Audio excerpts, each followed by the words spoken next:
Woo-hoo! This is getting fun. Welcome to the Knicks Film School Postgame Show presented by BetUS.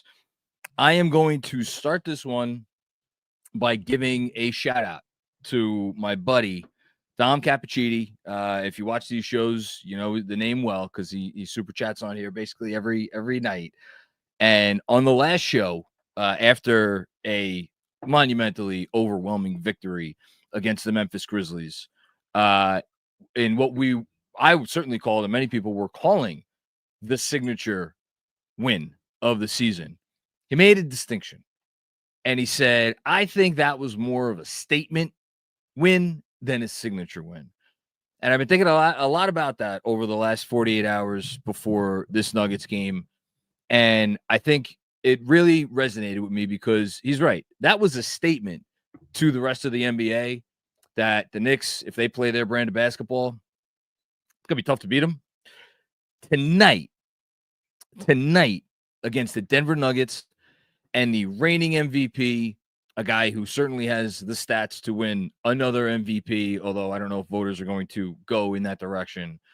And on a night where had all the makings of a disappointing Knick loss, get out to a nice, good, comfortable start, then doesn't quite go all the way where you wanted it to go, and then third quarter, what happens? You get hit in the mouth. Like they delivered that one extra punch, and all of a sudden you're looking around like, wait a minute, we're down 8 points, and we've done so many things right in this game. What the hell is going on? And what was going on was you faced a championship team. I know they didn't win last year. They won the year before that. That still has a lot of that championship equity. And they were going back and reaching into the recesses to grab it. And as an angry team came in, having lost 2 games in a row, they wanted to get this one. And you took that punch. The Knicks took that punch. Jaylen Brunson took that punch, and they said, nah, not tonight.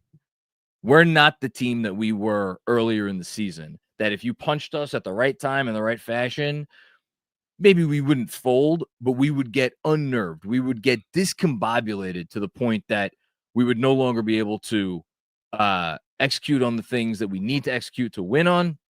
And we would start making a lot of mistakes when it comes to our weak points. And they did none of that. They pulled together, and it was out of a particular timeout. And the first play that you knew something was up and they were not going to go down without a fight, not on this night, was I believe it was the defensive possession in which Jamal Murray picked up his 4th foul. Credit to OG Anunoby, outstanding, one of many outstanding defensive possessions by him.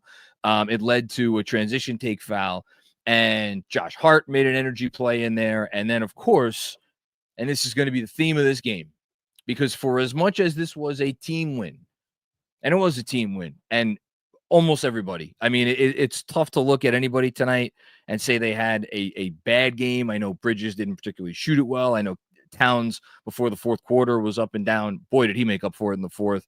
You know, Shamet maybe with some forgettable minutes. That was a team win. But if you are a team with intentions on winning a title in this league, shout out to my buddy Mark Stein, hashtag this league, you need one of those guys. And Denver certainly has one of those guys, and when the lights are brightest, they really get 2 of those guys, because Jamal Murray, and you saw it a lot tonight, can certainly live up to the moment. And the Knicks guy that they had was better than anyone wearing a Nuggets uniform, and that's why I decided to put on his jersey for this postgame show. Of course, I am talking about Jaylen Brunson. And look, we've said all the accolades, or we've gone over all the accolades. We've levied every bit of praise that you can levy on Jaylen Brunson over the course of, I mean, since he's gotten here, but it really went to a new level, I think, at some point in the middle of last year, or maybe if you want to go within the playoffs, the previous season. So he's not a stranger to hearing many good things said about him. And yet, if you wanted to look at him and look at his resume and say, yeah, but can we be sure he can be the guy on a team that goes all the way? And you wanted to poke a hole or two in his resume, you could do that. And I'm not even talking about only the defense, but as a point guard, as a guy to run the team, as opposed to just scoring, an area in which he made immense strides out of the gate this season, averaging coming into tonight, I think about one more assist than he did last year. Took him a couple weeks to figure out the Towns partnership. Then he got going with the two-man game with Towns, and it really set the Knicks off into where they've come to at this point in the season, where their offense is just outstanding. So he's already made strides there. And yet, during some of the big moments of this season, where the Knicks have come up short, where was the criticism? I'm thinking of the Oklahoma City game, the first Oklahoma City loss, where it's like, come on, Jaylen, you got to run the offense better than that. And there have been a couple other times where it's like, when the offense gets a little stodgy, and then you go look at the numbers, the Towns, no Brunson lineups are great. The Brunson, no Towns lineup, still scoring a lot, but not quite as good. So coming into tonight, facing the 3 out of 4 MVP winner in Nikola Jokic, I thought, man, wouldn't it be cool for Brunson to have, again, I'll use the term, a statement game. And boy, did he make a statement, and doing it in every way that an NBA superstar, capital S superstar, needs to be able to do it. Had himself an okay first half, nothing crazy, nothing bad. Like, got to his spots a few times, maybe missed some shots that he would normally make. And then when his team, again, got hit in the mouth in the third quarter, he did what superstars do, and he took over. 18 points, 18 of his 30 points in the third quarter. Every one of them was absolutely vital because the team came out in the third, and it's not like they were stuck in the mud, or it's not like they didn't play with any energy, but Denver threw the punch, and they were a little bit shell-shocked because of that. And the offense kind of bogged down a little bit. And so Jaylen Brunson says, you know what? Give me the ball. I got this. And he did get it. And that is what catapulted the Knicks in position to win the game. And then Tom Thibodeau, we have seen him go with Jaylen Brunson for the entire second half at times this season. That is one area amongst several areas of criticism that he has gotten. And I thought, you know what? With 2 days off going into the Saturday game against the Lakers, at the end of the third quarter, the way Brunson was going, I was like, man, I wonder if he's going to do it again. And I wonder if it's going to come back to bite him in the ass, because this Denver team, they don't fold. They always seem to find stores of energy. And sure enough, opening of the fourth quarter, Jaylen Brunson's on the bench. And I thought what really was probably, reflecting back, the most important stretch of the game, where you had Nikola Jokic and Jamal Murray on the court, and not only no Brunson, but no Karl-Anthony Towns, who got into some foul trouble and just kind of wasn't himself throughout much of the game. Neither of those guys on the floor. And thanks to Deuce McBride hitting some big shots, Cam Payne with a nice little put shot there. We won't talk about Cam's ill-advised three, but made up for it by drawing the charge on the other end. OG hit a huge corner three, just making the shots, making the plays that you needed to make with your superstar on the court. When Jaylen Brunson re-entered that game, as should have surprised absolutely no one, the Denver Nuggets were like, yeah, not tonight, not you, somebody else. And, you know, it would have been easy enough. Like, okay, draw two to the ball, I'm just going to give it up. And there were a couple times where he did that. But that wasn't enough. Because when you are a player who is capable of being the best player on a championship team, you figure out a way to take what the defense is doing to you and not let them get away with it and use it to your advantage. And what did Jaylen Brunson do? Jaylen Brunson went out there in the fourth quarter and got not one, not two, not three, not four, not five, but 6 consecutive assists on Knicks made baskets as soon as he checked into the game with a little under 8 minutes left. 6 straight times the Knicks scored. All 6 of them were off of dimes from Jaylen Brunson. And let me tell you, he earned those assists. And then he had one more assist in the fourth quarter for good measure. Ended the game, I believe, with an even 30 and 15. Did not score a single point in the fourth quarter. Didn't need to. That wasn't what his job was there. And you know what? Maybe in past iterations of this team or in past iterations of Jaylen Brunson, he looks at that as a situation like, I got to bring us home. I got to be the one. It has to be my shot coming off my hands. We're going down with the ball in my hands. And that's not because he's a selfish guy. It's because he just cares about winning so badly, and he knows how good he is, and he knows how much work he puts in. So I thought this fourth quarter, in a lot of ways, represented the evolution of Jaylen Brunson as much as anything else. Finishes the game not only with those 30 points and 15 assists, but two turnovers. And that was it. And the Knicks win a game that, like, I think in addition to just Brunson being Brunson, and that, end of the day, that's really all they need to be a contender with this front office and with this head coach. Like, they're going to be in it. It's the same thing with Denver. As long as you got Jokic on that team and you put a commensurate group of guys around him and you're well coached and what have you, like, you're going to have a chance in any game. You're going to have a chance in any playoff series. But like, he is elevating them. And I thought a lot of the things that we saw tonight should continue to raise their esteem in our eyes. I'm going to go through some of the things right now before we get to super chat. So first things first, defensively, I think the Nuggets right now came into tonight as pretty sure they came into tonight as the fourth best defense in the NBA. I will double check that as I am talking. If they aren't fourth best, they've been, I think, number 1 or 2 for the better part of a month. Yeah, they're fourth. And again, they're creeping up on the third place Boston Celtics. They've hit their stride. The Jokic Murray, most dangerous pick and roll combination in the league. Murray has now started to play better. No surprise. So for the Knicks to hold them tonight to 112 points and really, and like, yeah, you want to tell me, okay, Jokic got into foul trouble in the first half and the Knicks got a big break on that. Well, look, credit, and this is the championship DNA, credit to the Nuggets. They were a little bit quicker to the ball on that stretch when Jokic was out of the game. And they were doing a great job bothering the Knicks. The Knicks, it seemed like they missed 8,000 shots in the restricted area. It actually wasn't that bad. I looked it up at halftime.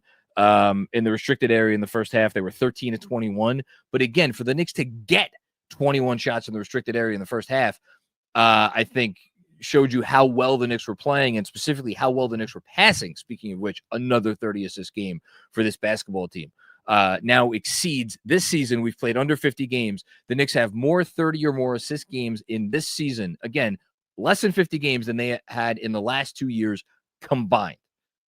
That's the evolution of this team. So I thought, now I'm getting into talk about the offense. Back on the defense. Yeah, not great on the defensive glass. And that's really the other thing that kept the Nuggets in the game in the first half. And, a little bit too handsy. Sent them to the line 16 times in the first half. That was less than ideal. But overall, I thought the defense throughout the first half was really solid. You let go of the rope for 5 or so minutes to start the third quarter. It's funny. We were watching that start of the third quarter, and it reminded me a lot of a game the Knicks played in Madison Square Garden against the Denver Nuggets 2 seasons ago. When it was, you could argue it was one of the Knicks' signature wins of that season. Mitchell Robinson had a big defensive game in that one against Jokic. But it was a game where the Knicks were up early and then they just got blitzed, like outscored by 20-some points by the Nuggets over the course of, I think it was the second and the third quarter, and then came back with a big win. This game reminded me a lot of that. Come out big, eventually fall behind by 8, and then the big comeback. But other than those 5-6 minutes to start the third quarter, I thought the Knicks' defensive effort tonight, their attention to detail tonight, their connectivity on, talk about things that I did not expect to see going into tonight. The Knicks, how many Murray and Jokic pick and rolls did they switch, especially in the first half, but they did a little bit in the second half. We keep talking about how, I keep talking about how this season, in many ways, not that the goal isn't to win a championship. Of course, the goal is to win a championship. But this is a season of experimentation. This is a season of figuring out what works, what doesn't. And once you figure out the answers to those questions, regrouping in the summertime and saying, okay, what do we need to shore up the fort here? And for them to now be pulling out switches against a team where it's like, this is the team that we're going to be pulling out switches. We're going to have Mikal Bridges on and Nikola Jokic, but give them all the credit in the world because they pulled it off. And I thought for the most part, I don't want to say they unnerved Nikola Jokic, but Nikola Jokic didn't have a great game. And it wasn't only because he got into foul trouble in the first half. He ended up playing 33 minutes. He was 6 of 15 from the field, had 17 points. And the most important stat of the game, Nikola Jokic, only 6 assists. When Nikola Jokic only has 6 assists in a game, you have done your job, let alone that he only had 17 points. But he could have 17 points and completely win a game by himself because of what he does with the ball. The Knicks throwing different looks at him and the players executing those different looks that were thrown at Jokic throughout the entire game. And credit to Precious Achiuwa, because when he came in and he had that assignment, I thought he did wonderfully with that job. Wasn't perfect because it's never going to be perfect against Jokic. Same thing with Towns. Was Towns perfect against Jokic tonight? No, Towns wasn't perfect against Jokic tonight, but he was really damn good.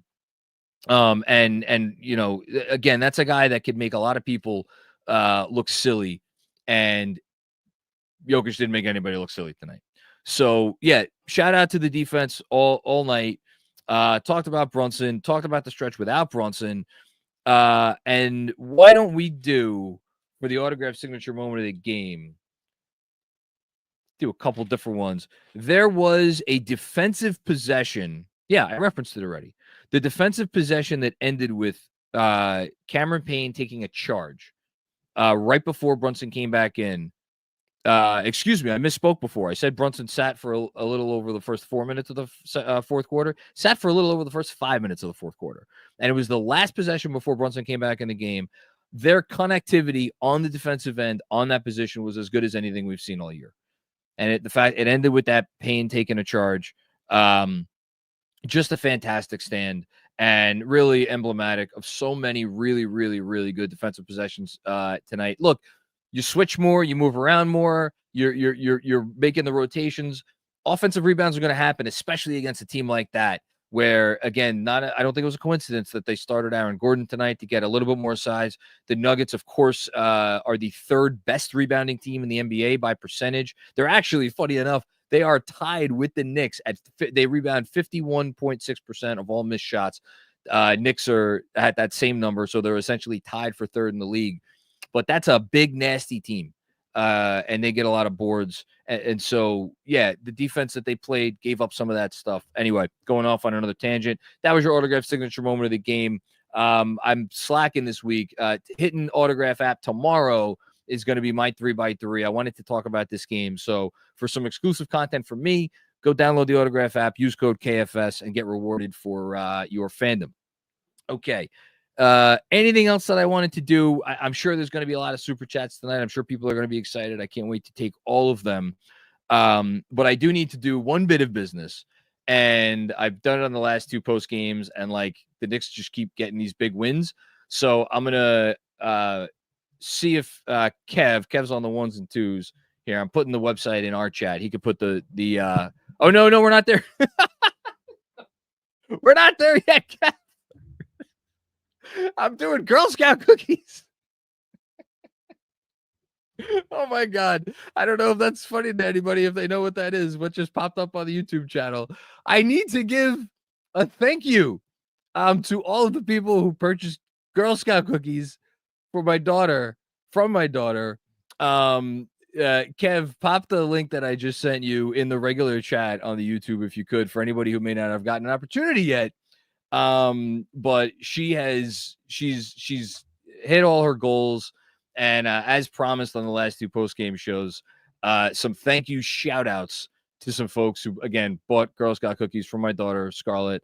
Will Leach bought way too many boxes of Girl Scout cookies. Shout out to Will. Rich Conforti, Chris Smith, Greg Edwards, another Greg whose last name I don't know, but shout out to you, Greg. Chandra Gosai, I hope I got that pronunciation right. Lee Horowitz, Ray Marcano, the legend, Alex LaRusso, another legend. And I promised her I wouldn't thank her for buying Girl Scout cookies, so I will just thank her for being a fabulous human being. Jessica Elsner, who, of course, is also a frequent super chatter here on the show. Thank you, everybody. And shout out to Kev, who's telling me he got some Samoas and s'mores on the way. Thank you, Kev. Appreciate it. Listen, a lot more people bought boxes of Girl Scout cookies than I then sent in requests for shout outs. So if you bought a box or bought boxes, really, truly, thank you so much. It means a lot to myself and my daughter. Okay. Now, before we get to super chats, can't write this stuff.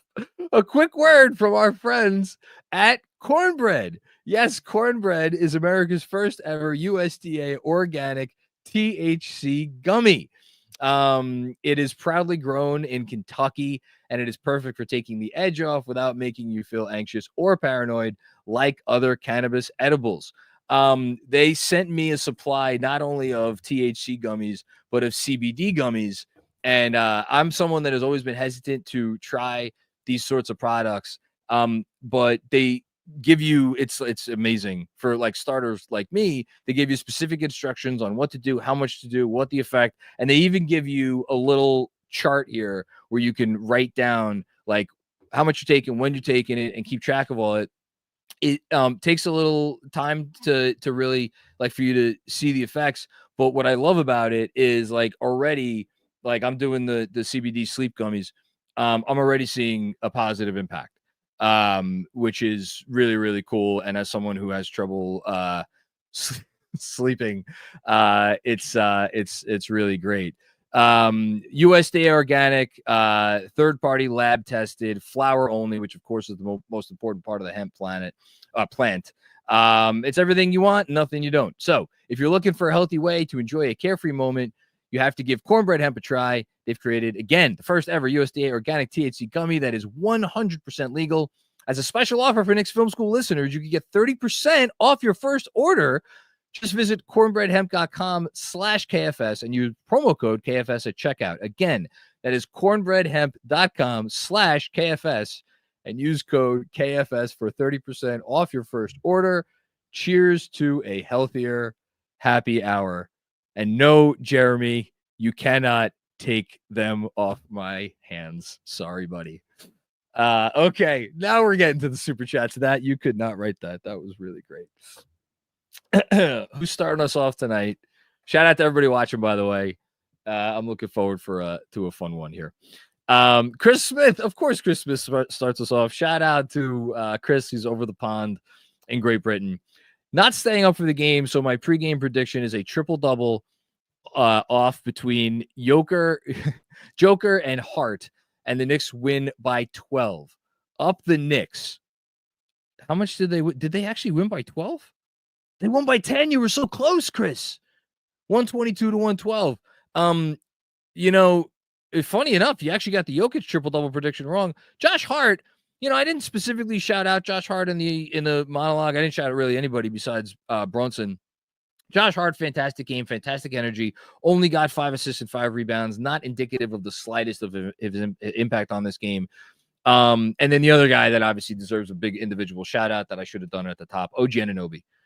His offense was massive throughout the night, and just he's back to being OG on defense. So really fantastic stuff there. Thank you, Chris. Almost nailed the prediction. I-95 bully. 2 big defensive plays by OG leading to points. If they win, we could point to those 2 plays. Yes, and I know the plays that you're talking about. There was the one right in the middle of the third quarter, and then there was another one, I think it was right on the next possession. Again, OG Anunoby is just kind of a guy that brings things to a different level. And like I thought Mikal Bridges did a nice job navigate, like the amount of screens Mikal Bridges had to navigate tonight. I know he wasn't perfect on all of them, but like the effort that he put in, really, I thought was outstanding. But for OG, like the versatility, the threat of him being there, like how many possessions where he's in the neighborhood, I wonder, did Denver kind of alter what they maybe planned to do on that particular possession? Because he can switch on to Jamal Murray and he can switch on to Nikola Jokic. And he did actually a couple times. So Yeah, fantastic defensive game from OG Anunoby, and fantastic offensive game for OG. He would be my 3-star player of the game were it not for an MVP doing MVP level things. Thanks, 995 Bully. Busy. Got to tip your cap to Denver. They saw the last 2 games, and after some early Knicks success, they improved their transition defense and beat us up on the boards to prevent leakouts. I think their transition defense was exceptional. The one pushback that I will give you, Busy, is that, and this is something, again, I haven't really talked about yet. There's so much to talk about in this game. I couldn't get it all in the monologue. Denver did turn the ball over 14 times, and they did concede 23 points off those turnovers. The Knicks had a lot more fast break opportunities than they were able to convert, and I'm not worried because generally speaking, they are I read the stats off the last game. I think they are one of the best teams in the league, literally, at converting fast break opportunities. So, like, yes, the Nuggets did a good job, and I guess you want to tell me that, like, turnovers are just kind of part of their offensive DNA, but they gave the Knicks a lot of chances too. So, from that perspective, it was a little bit more of a mixed bag. But yeah, credit to them for rebounding. Great job rebounding the ball. It was a tough game. Tough game. They brought a lot of toughness, and it was good. But when the Knicks did get those leak outs, I thought, when you saw that more in the fourth quarter, I thought they did a good job of taking advantage. Okay, I got a couple more from Busy here. They making us earn this. Going to be a good fourth. It was a great fourth, if you're a Knicks fan, at least. And then one more from Busy. A few times I wanted to get mad at our defense and had to remind myself what offense I was watching. They were really tough to guard. They're impossible to guard. You're gonna, like, the fact that there were, off the top of my head,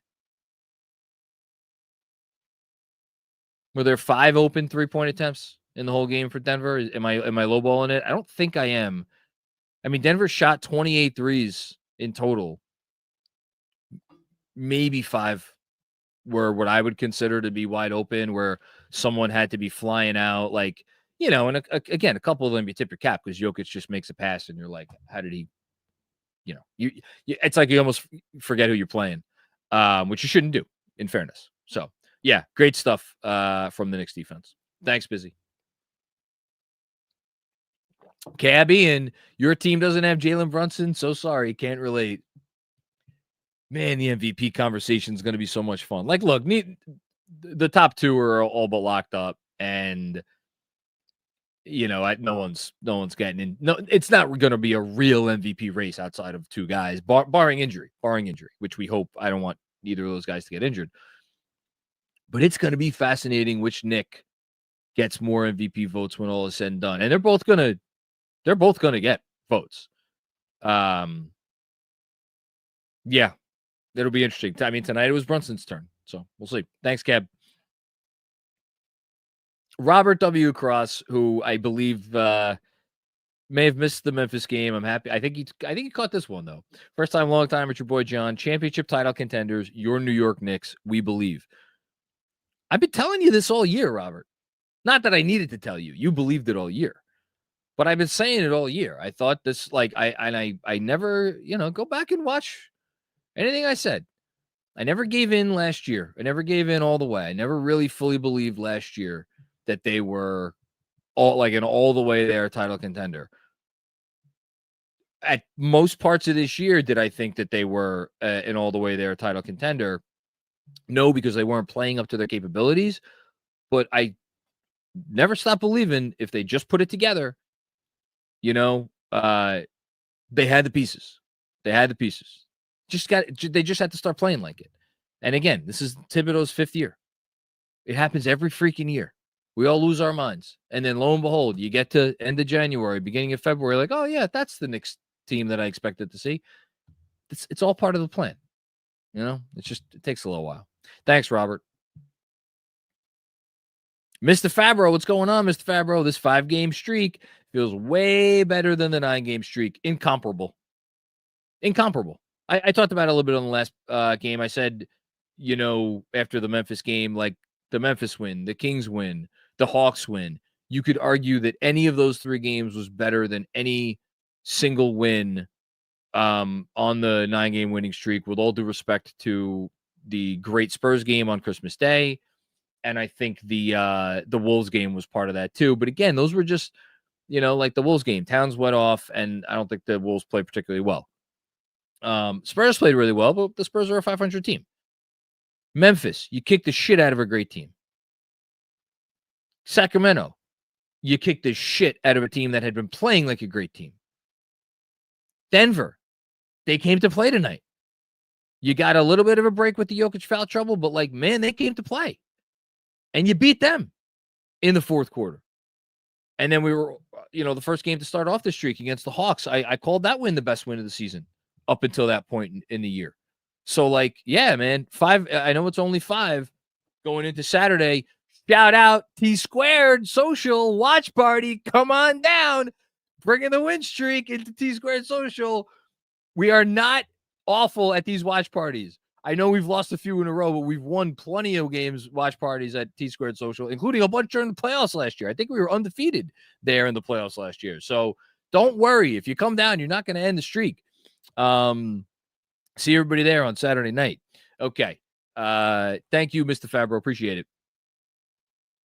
Jeff Guitars, in the moment, that third quarter felt like one of the best of Jaylen Brunson's Knicks career when they really needed him in what felt like a huge game. Great, gritty win. I'm starting to believe. Believe, Jeff. Believe. He's had scoring barrages like that before. They became so second nature last year. And it's like, I don't know how to grade what he does this year versus last year, because last year, to borrow the Caitlin Cooper line, it was just going through the jungle gym. Every possession was going through the jungle gym, and it's a little, not that it's easier for him. It's never easy, but he has, the spacing he's working with now is a lot better. But at the same time, Denver, they keyed in on him in that third quarter, and it didn't matter. It just didn't. He was going to find a way. And then once his team got up and he gave him some confidence, but even the assist, the dimes that he was throwing in the fourth quarter, those were you can't miss those. And maybe his best pass of the night to Karl Anthony Towns under the hoop got blocked from behind. A full and complete performance. Full and complete. Unbelievable. Thank you, Jeff. Robert W. Cross, legend of GMAC, who's not here right now, although I'm sure he's watching. How do I sponsor the 24-hour Money Mitch emergency live stream when he begins practicing? You know what, Robert? We'll get back to you on that. You know what? You could just Venmo me some cash, and I'll just trust me. It'll go someplace good.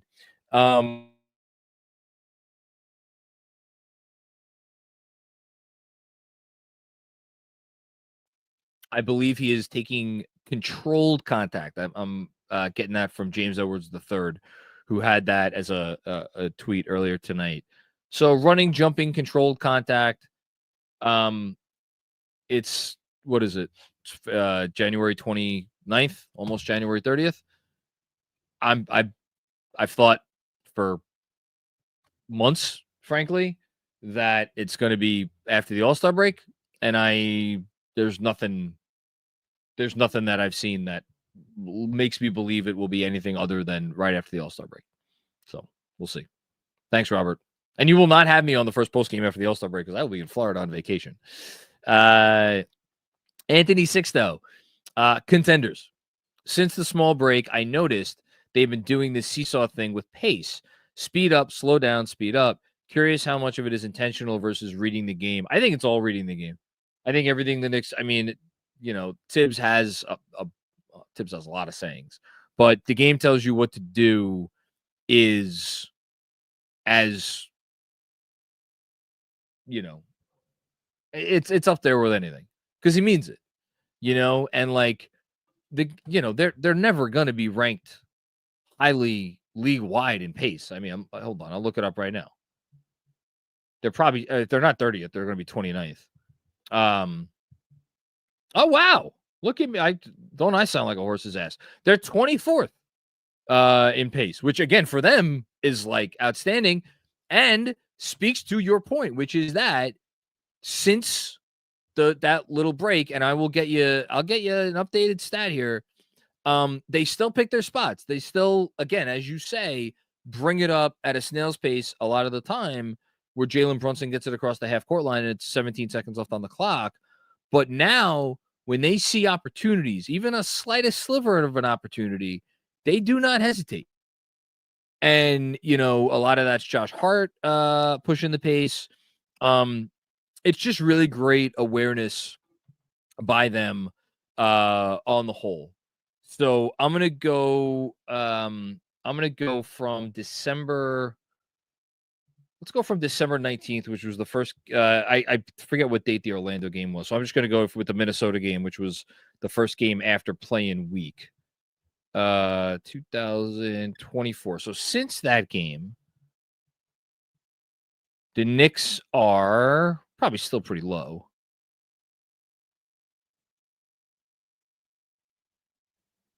No way.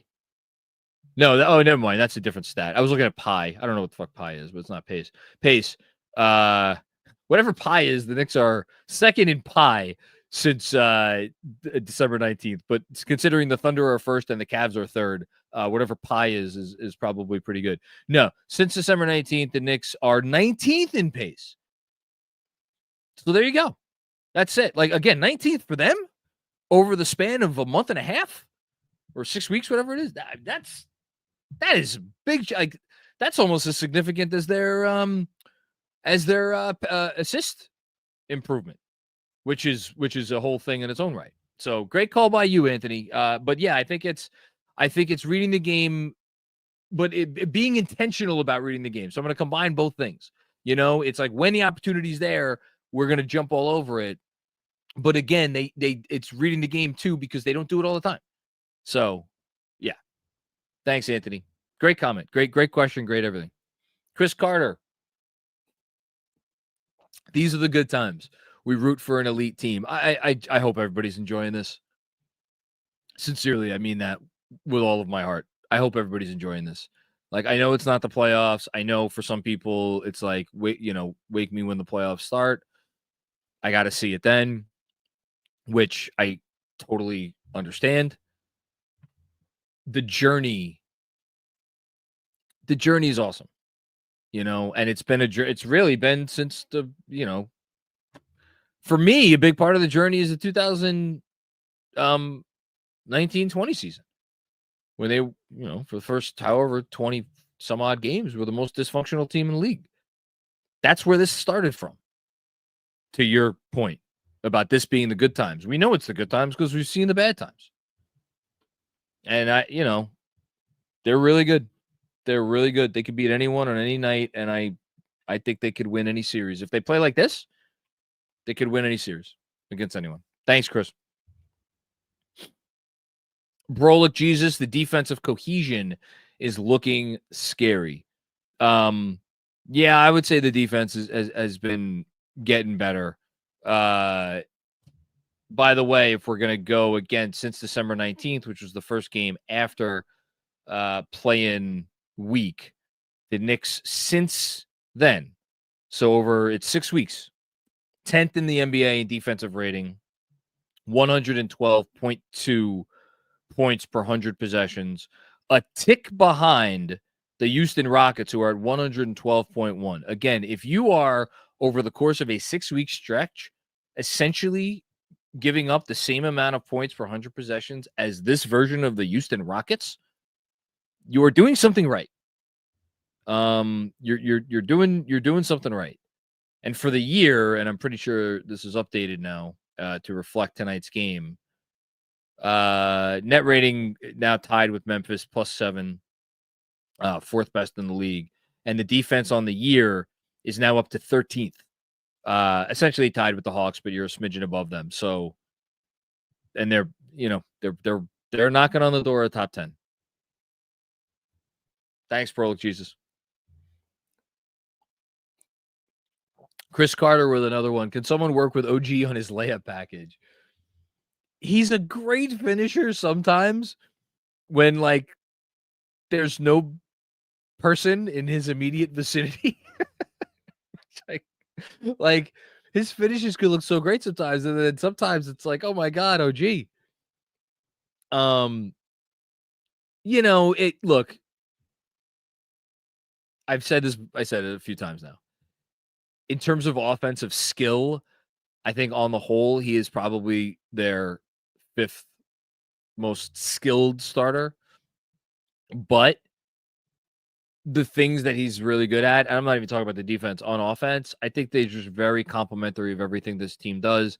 And yes, a massive part of that is the 3-point shooting. And all of a sudden, don't look now, but OG Anunoby is hold on, I'm gonna so tonight, OG, and boy did they need every one of these 3-pointers. Tonight, OG Anunoby from 3 was 5 of 7 on the year at this point. And this should definitely be reflective of tonight. I'm going to guess he's above 37% with his recent little hot streak. Let's see how close I came. 35.1. Okay, so he's not quite there yet. 35.1%. Bridges at 36%. Hart has fallen a little bit. Hart's in a little bit of a 3-point shooting slump. He's not taking him with confidence at the moment. 35.7%. But like, again, you're looking for praise to dish. 3 of the 5 Knicks starters are 36% or less from deep, and it's the second best offense in the league. So it just goes to show how many different ways that they could beat you. Thanks, Chris. I am AK Legend. Thank you for the generous super chat. Missed my super chat on the last post game. Oh, that's not good, but no worries. Vibes are still immaculate. Feel like the energy on both ends of the floor gets better every game. Let's go Knicks. I think they're hitting their stride. I think that the days of like, what version of the Knicks are we going to see tonight? I think those days are behind us.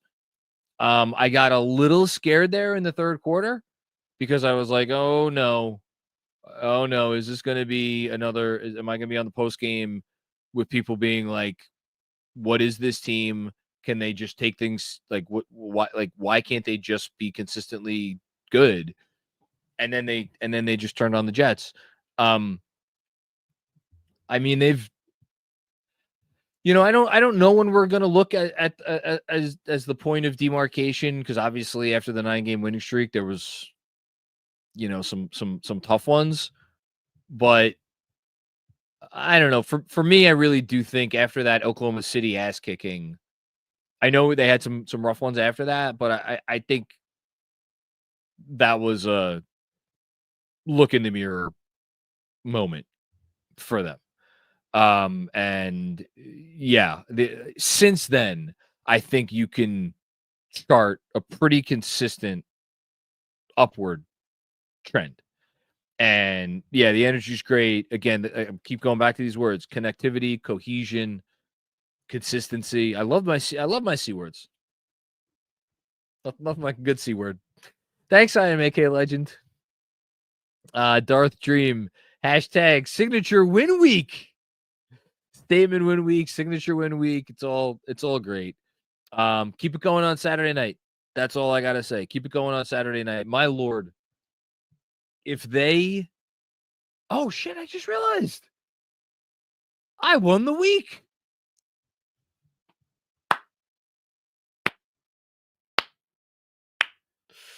Oh, Jeremy, my boy.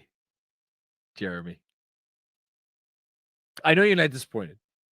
But I don't know. It would be funny if for the second week in a row. Not going to share what Jeremy just texted me. Because it was a family program. Yeah.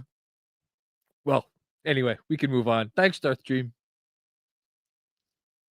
Kevin Danish. I love you, Jeremy. Kevin Danishevsky, what's going on, Kev?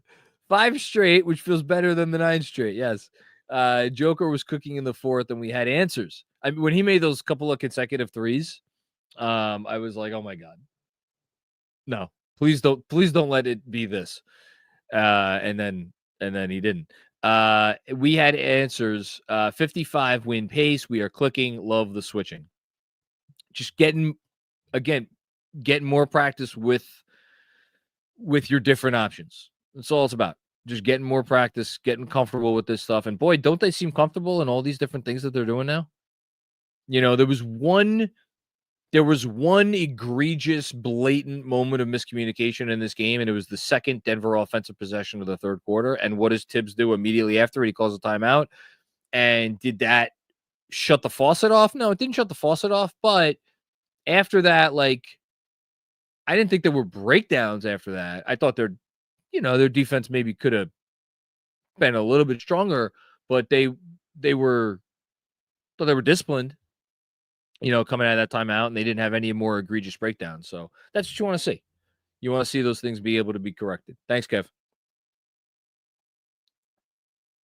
Kyle Smith, what's going on, Kyle? Most points in a 3-game stretch in franchise history. I saw Knicks PR tweeted something, and I didn't look and see what it was. Great job by you getting that up. I think the offense is good, John. Let's go Knicks. Yeah, man.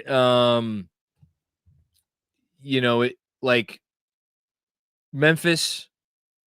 I'm sorry. I'm not gonna feel bad for Memphis turned the ball over a bunch. Memphis still is the 7th best defense in the league, and they did that against them. The Kings are down to 17th in defense, but they have been playing at a top 10 defensive level in the 12 games coming into that Knicks game. And, Denver is the 19th best defense in the league, but they could put together stops. They're capable of it. They're not an inept defensive team. So I think this is, it's not, let me put it this way. It's not like we got these points in 3 consecutive games off of the Wizards, the Hornets, and who else is terrible at defense? Actually, Hornets are 15th in defense this year. What the hell do I know? The Wizards, the Jazz, and the Trailblazers. Let's go with that. So this is very legit. These are 3 good teams. Thanks, Kyle. Dan Hidalgo, brutal stretch coming up. It'll be a good test. I can't tell if you're making a joke about what we all said 3 games ago, because that's what we said 3 games ago, starting with the Kings game, followed by the Memphis game, followed by the Nuggets game. You sure as hell hope with this Laker game with Anthony Davis out. And I'm sorry, but the Lakers are still not a good team. They're on the year. They are, what was that? They were getting outscored by 2 point something points per game. I think that's gotten a little bit better. Oh, now they're only getting outscored by 1.3 points per game. But again, they're 7 games over 500, but no AD.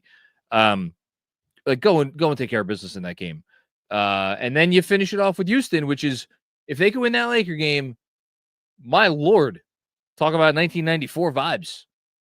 If the Knicks are going into that Houston game, because Houston has won 4 in a row, and I watched their whole game last night against the Atlanta Hawks. What a nasty fucking team. Oh, that's not going to be fun. But yeah, they're really good. They're really good. So a couple more, Lakers, don't take it for granted, but you should be able to take care of business against the Lakers without AD. And then Houston. Thanks, Dan. Deadward 604. Again, Deadwards, thank you for the cookie order. I could use a cookie right now, or a CBD gummy from our friends at Cornbread. Those few days off last week did something. Defense has been on another level. The offense is flowing, and the bench is bringing it. They finally look like they are rounding into shape. This is the team that we all hoped to see.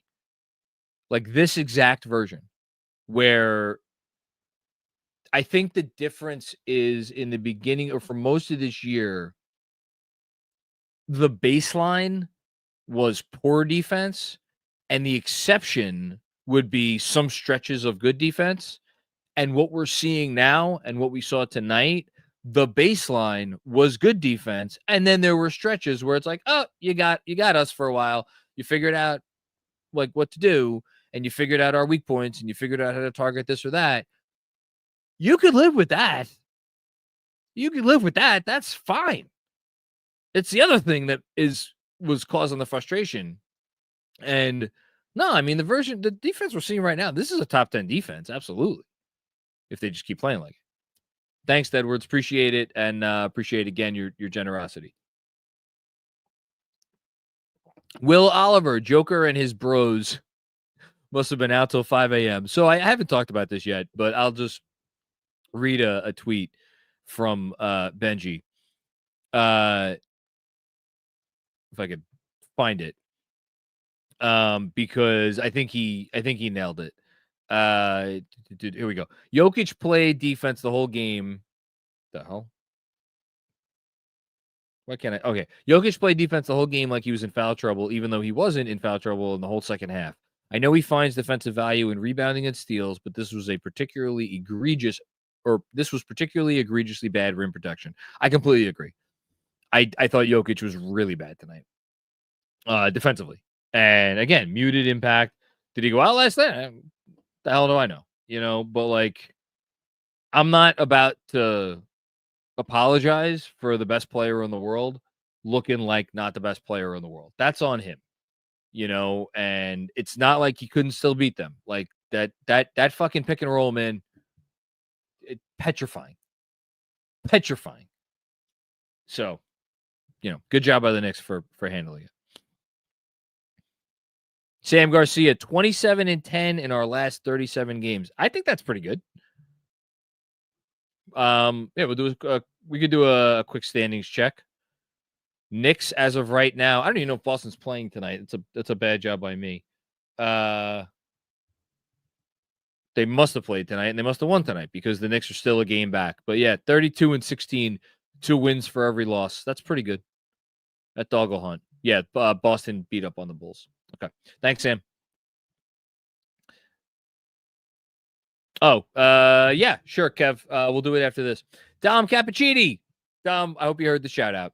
Best winning streak of the season, hands down. Let's keep it going, fellas. I can't wait for Town Hall tomorrow. Let's go Knicks. Yes. Shout out to all of our patrons, and especially all of the people, I think, since we introduced the new Brunson tier, which again is for all this bonus stuff, film breakdowns, X's and O's mailbags, Benji's grade book.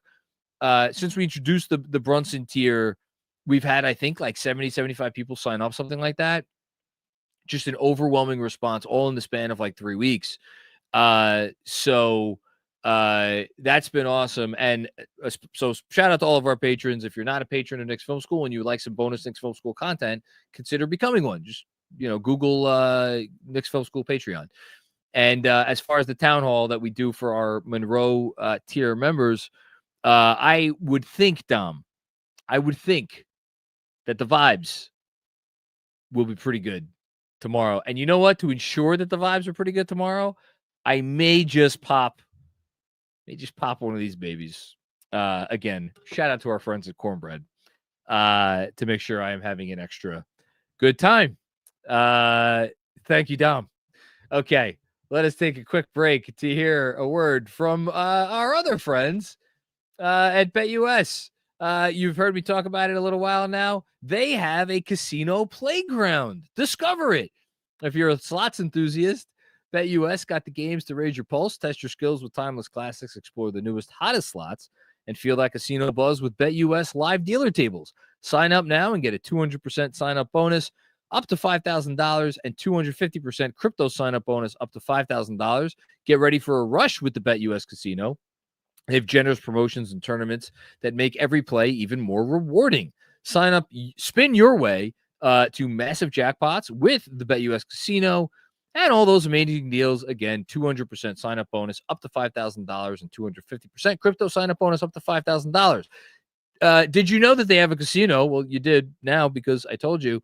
If you like slots, if you like casinos, take advantage. 200% sign-up bonus up to $5,000, 250% for crypto sign-up bonus up to $5,000. The YouTube or the code YouTube 150. Just remember, gambling involves risk. Only gamble with funds you can afford to lose. It's down to you to make bets with or without the assistance of the information provided. Okay. Let's keep it going.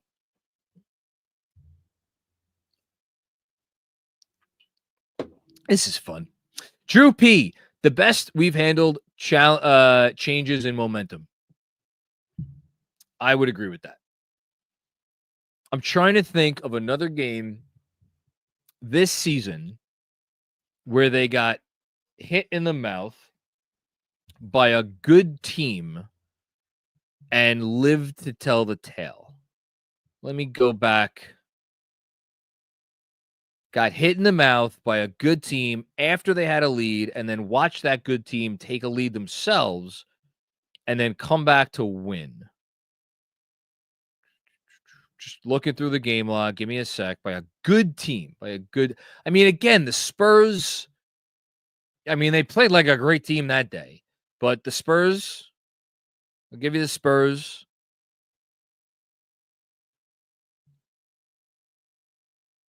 I'm looking. Yeah, this is it. This is the one. This is the one, unless you want to talk about the Miami game from like way in the beginning of the year, and I don't want to talk about that game. That was like a different team. So yes, completely agree with you. Best they've handled changes in momentum. Thanks, Drew. Scribe Lure. I said it the other night, but once again, a fun win. Different kind of fun. Different kind of fun, but you know, this, I mean, a different kind of satisfaction to beat this team, you know, this Denver team. Again, was it Denver's best night? It wasn't Denver's best night. It wasn't Jokic's best night, but still, they snatched the momentum back. You had a 12-point lead? So it was a 20-point turnaround in this game. Think about that. You had a 20-point turnaround, not in your favor, and you withstood it. That's fun. Thanks, Scribe. Kento Cato, thank you so much. You've been incredibly generous with these. Truly. Another nice win versus a Denver team that has been solid. JB with a statement game and another statement win. OG, good again. Big pain deuce minutes in the fourth. Yes. Cat block to the McCall layup is my new favorite sequence of the season. The Knicks playing awesome right now. You know, it's funny. When I was doing the autograph signature moment of the game earlier, I was like, wait a minute. I wrote down something that was like the very obvious autograph signature moment of the game. And this is, again, if anybody wants any insight into just like this game was 3 pages of notes, and then here's the third page, and this is where I wrote about the cat block. You could even see cat block with an arrow into JB, arrow MB, wow pass 114-106.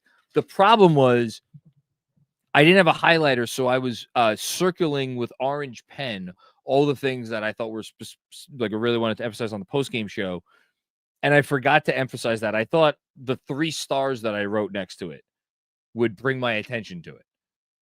They did not, apparently. But yes, I completely agree, Kento. That was the play of the game. It was awesome. Exceptional defense by Cat. And you know, I feel like we've been saying that more and more lately.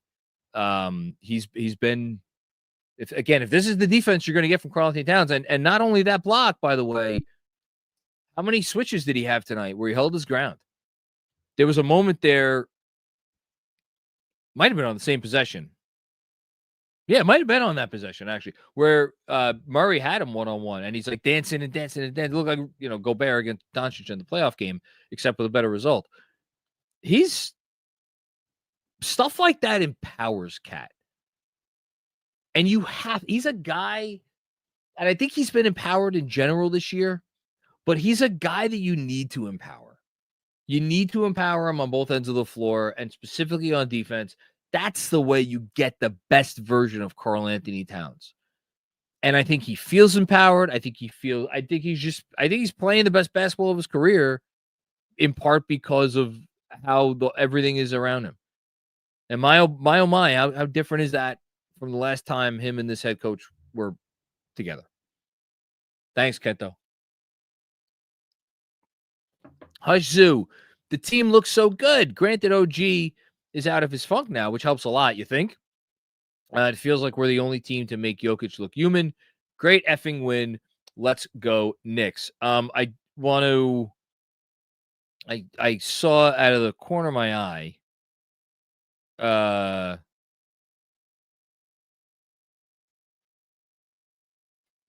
pretty sure New York basketball had this. So hold on, I'll find this. Someone had a stat that I saw. Oh, here it is. Yeah, New York basketball, the best Twitter account in the business. Knicks Nuggets over the last 10 years. Before Brunson, the Nuggets won 14 of 15 games, and most of those were in, oh my God, dispiriting fashion. And since Brunson, the Knicks have won 5 of 6. Pretty good. One MVP to maybe one future MVP. We shall see.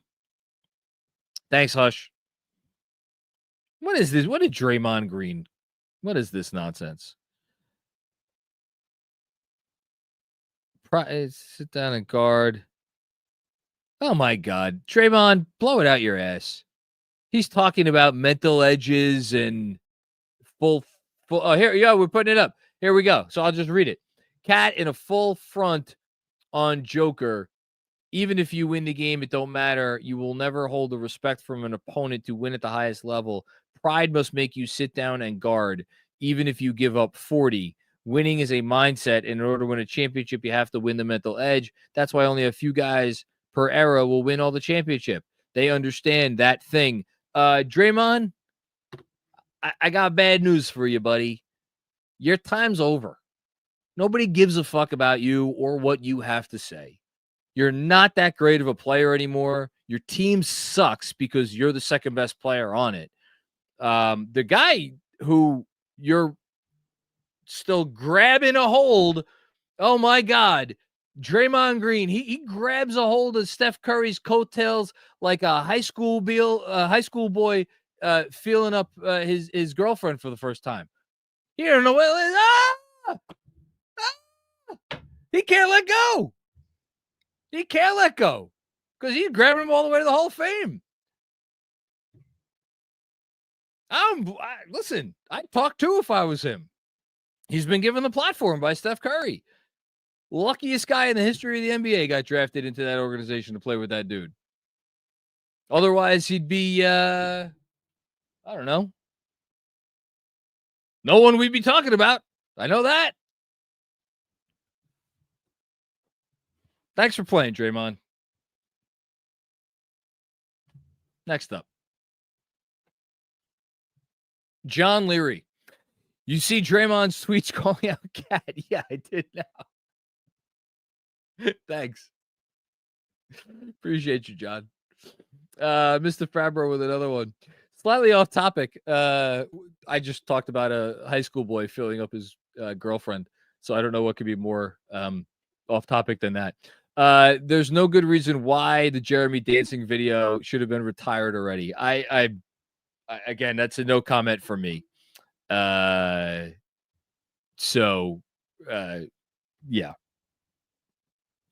Sorry. Hazu.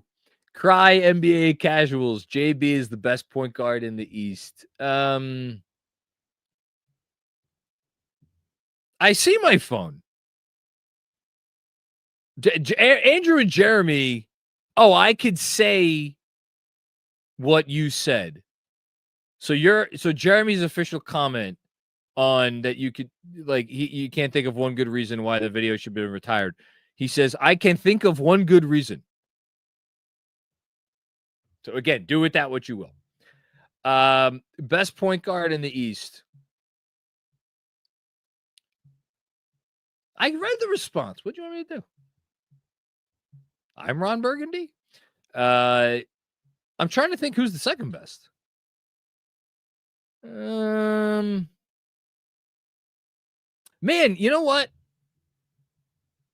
Let me say this. There's a lot of good point guards in the Eastern Conference. I don't know who you'd consider the point guard on the Cavs. I guess it would be Darius Garland. But like, you could make arguments for Tyrese Halliburton, Damian Lillard, Darius Garland, Cade Cunningham, certainly.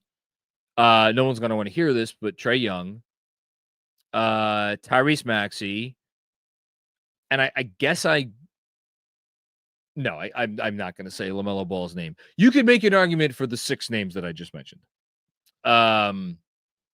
So I don't even, who would I say is second this year? I think Brunson is the best, to be clear. The second best point guard in the East this year has been Jesus. My inclination is to say either Cade.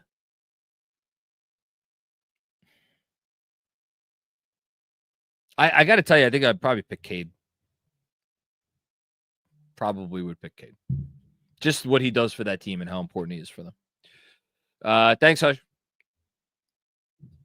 Zach Horowitz, what's going on, Zach? So much to love about this game, even some defense from Big Catmandu. Hart pick 6 blew my top. Brunson rounding into peak JB, which is crazy for an all-star starter. He's an all-star starter, and he hasn't had, I like those of us, all of us, obviously, watching this right now, who watched him last year, know that we haven't seen peak Brunson. You know, we've seen like 8.5 out of 10, 8.7 out of 10, maybe 8.9 out of 10 Brunson. We haven't seen 10 out of 10 Brunson. So, yeah, scary thought for the rest of the league. Thanks, Zach. CKF, what's going on, CKF? 32 assists in 2 games for Brunson, sensational. 32 in 2 games? Is that a fact? No, that can't be.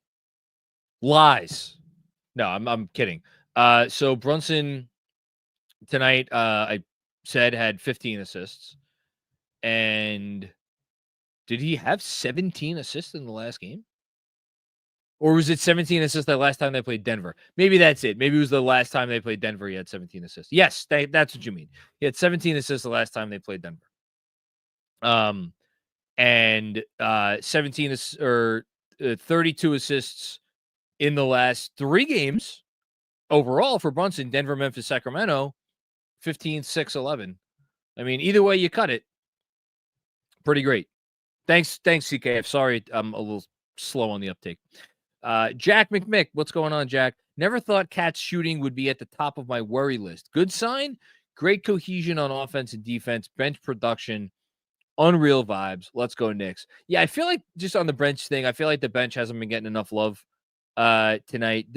They don't win this game without the bench, and I understand I'm saying that after a Cat plus all bench squad for the second consecutive game did not live up to the challenge in the first half. It happens. Like sometimes those lineups are going to be great. Sometimes those lineups are going to be Tonight it was but the bench production in the second half especially was massive. And Deuce McBride rounding into form. Precious Achiuwa. Shout out again, Precious Achiuwa. Shout out to him. As good a stretch right now as I think probably any stretch he had last season, which is really saying something because he had some really good stretches last season. As for Town shooting, 0 of 4 from 3 tonight. So we went 2 of 4 last game. So if I recall, if I'm adding correctly, let's see, that's 2 of 8. He's 3. Is he 3 for his last 18 from deep? Yeah. He'll figure it out. He's too good. He's too good. He cares. He puts in the work. It's a comfort thing. He's admitted it's a comfort thing. It will get better over the course of the rest of the year. And by the way, I'm not sure if I did this on the show. I mentioned it in the newsletter. I said on a post-game show, I think a few weeks ago, that like Cat was going to get surgery in the offseason. I don't know why. I think I just assumed in the moment. He's not. This is the sort of injury that kind of just has to heal on its own. And he's going to have to figure it out. He's got how many games into the playoffs? They've played 48 games, so he's got 34 games to figure it out. He'll be fine. Thanks, Jack. Jason, what's going on, Jason? Bench without Cat and Brunson versus Jokic holding the lead for 5 minutes was huge. Absolutely true. Has Tibbs changed? Precious is giving this front office a lot to think about. So I'll take those two questions individually. Tonight, 39 minutes for OG. I just think he needed him out there for his offense and his defense. McCall, 37. Jaylen, 36. And for Jaylen Brunson on a night like tonight to have it going the way he was, for him to play only 36 minutes, that sure as shit looks like Tibbs finding religion. Cat, 30, partially foul trouble, partially maybe matchup / Cat doesn't really have it fully right now. Big fourth quarter plays for Karl-Anthony Towns. And then Josh Hart, 34 minutes. Precious, 26. McBride, 22. Campaign, 12. Landry Shamet, 5. Yeah, all that's fine. As for Precious giving the front office something to think about. Man, we were hearing Valanciunas, friend of the pod, my buddy Michael Scotto mentioned Chris Boucher yesterday. I don't know. I mean, Valanciunas is like, he's a very specific sort of player. He's very good at the things that he is good at. And he's good at some different things. I don't know what that looks like against playoff competition. I mean, it's really a question of like, again, if you were sure that you were going to get this version of Precious every game, that's a different story. He's been prone to inconsistency throughout his career. And he's also small. And sometimes you feel the size. So I don't know. I don't envy their position over the course of the next week. I don't. I can't even sit here and pretend to have like a hot take, like, oh, they should definitely do this or they should definitely not do this. I don't know. I'd like them to get another wing, but I don't know who's out there. Thanks, Jason. Gio, what's going on, Gio? I've wondered why JB has passed out of so many open threes this year that he would have shot last year. Was worried that he lost confidence in his three, but it seems like a deliberate choice to play make. He was unreal tonight. I think he goes through fits and starts. I mean, tonight he attempted 6 threes and made 3 of them, so obviously it wasn't an issue tonight. I think that's like the single biggest challenge for great players, in my estimation, what do I know, is finding the balance between what, like tonight, finding the balance between like third quarter Brunson and fourth quarter Brunson, and knowing when to hit those different buttons, and knowing like, okay, this is a good shot for me, but right now I think my team needs a different kind of like, I need to juice the offense in other ways. It needs it. Now, are we at that level of sophistication? I think for Brunson, frankly, the 3-point shooting is just more of a comfort thing. He's not Steph Curry, or Clay, or, one of these guys who are they just live to shoot threes. I think for him, it's still something he works towards, but it's a good point, Gio. It's a good point. Thanks. Dom, what are you doing? You're crazy. Thanks for the shout out, John. The proof of process from the early defensive improvement in December is starting to show itself. If they continue to make really good teams feel them consistently, then we may have a contender, perhaps. I mean, let's stop for a second. So we know Oklahoma City's a contender. Obviously, they are. I mean, top to bottom, they're the best team in the league, and honestly, at this point, you could kind of say that it's not really close, because their net rating plus 12.3 points per 100 possessions. The next best team is the Cavs at plus 9.6 per 100 possessions. So there's almost a 3-point per 100 possession gap between the Thunder and everybody else. So we know the Thunder are contenders, right? after them, based on what Boston's been going through the last bunch of weeks, based on the fact that I'm sorry, I still don't believe that this Cleveland team is going to continue to shoot. I mean, they're down to 58.6 effective field goal percentage. I still don't think they're going to shoot like that. And I think defensively, they've been coming back down to earth. We talked about that in the last show. Like, I'm putting OKC in the top tier, and I'm like, out of respect, I'm still putting Boston in that tier because it's just I don't know how seriously any of us should be taking this regular season. Unless you're going to tell me there's only 2 contenders in the league, which I don't agree with. Like, the Knicks are right there after those 2. And again, they've played as well as Boston. They're a game behind Boston, So I don't know. I just don't think we're being homers for sitting here and being like, yeah, the Knicks could win a championship this year. Why not? And especially as they still have the trade deadline to work with. Who knows what they're going to do? We'll see. Thanks, Tom. Appreciate you, man. Brolic Jesus with another one. Macri, you got your win streak for the Laker game. I had lunch earlier today at T-Squared Social with Andrew Claudio so we could shoot a couple promo videos, and I also had my daughter today because we were both off from school.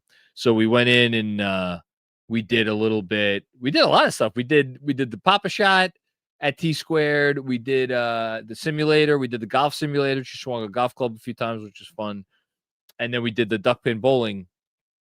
But we were sitting having lunch. Delicious salmon Reuben, by the way. Strongly recommend. We were having lunch, and Andrew looks at me. He's like, man, I'm praying they win tonight. I'm praying they win tonight so they could take a 5-game win streak into this watch party, and we could get, a nice turnout. And Andrew, you got your wish. I got my wish. So now everybody, listen, come on, keep the vibes going. Come celebrate the 1-year anniversary of our, watch parties with T-Squared Social. And again, be eligible to win a fan, what is it? FanDuel mystery jersey box. I looked it up last night. I think it's a $600 value. They're just giving it away. All you got to do, come in, show you gave us a 5-star rating and gave T-Squared a 5-star rating. You're going to get a ticket, and then we're going to pick a ticket at the end of the night, and someone wins. So you got a pretty good shot. Thanks, Brolic Jesus. Nick Petroselli, what's going on, Nick? Going to try to write a quote of the day after Knicks wins. I think it's quote of the day. Would you rather add Shumpert's perimeter? Oh, no, a question of the day. Would you rather add Shumpert's perimeter defense to Brunson or Mitch's shot blocking to Cat? Shumpert's perimeter defense to Brunson. Because Shumpert's perimeter defense was kind of overrated, I think. No offense to him. He was a good defender, but he wasn't. He was never close to being an all defense guy. But to me, adding Shumpert's level of perimeter defense to Brunson would basically make him play bigger than his size. And for me, it's just a size thing. So I don't know. I guess by adding Shumpert's perimeter defense to Brunson, I'm making Jaylen Brunson several inches taller. Cat,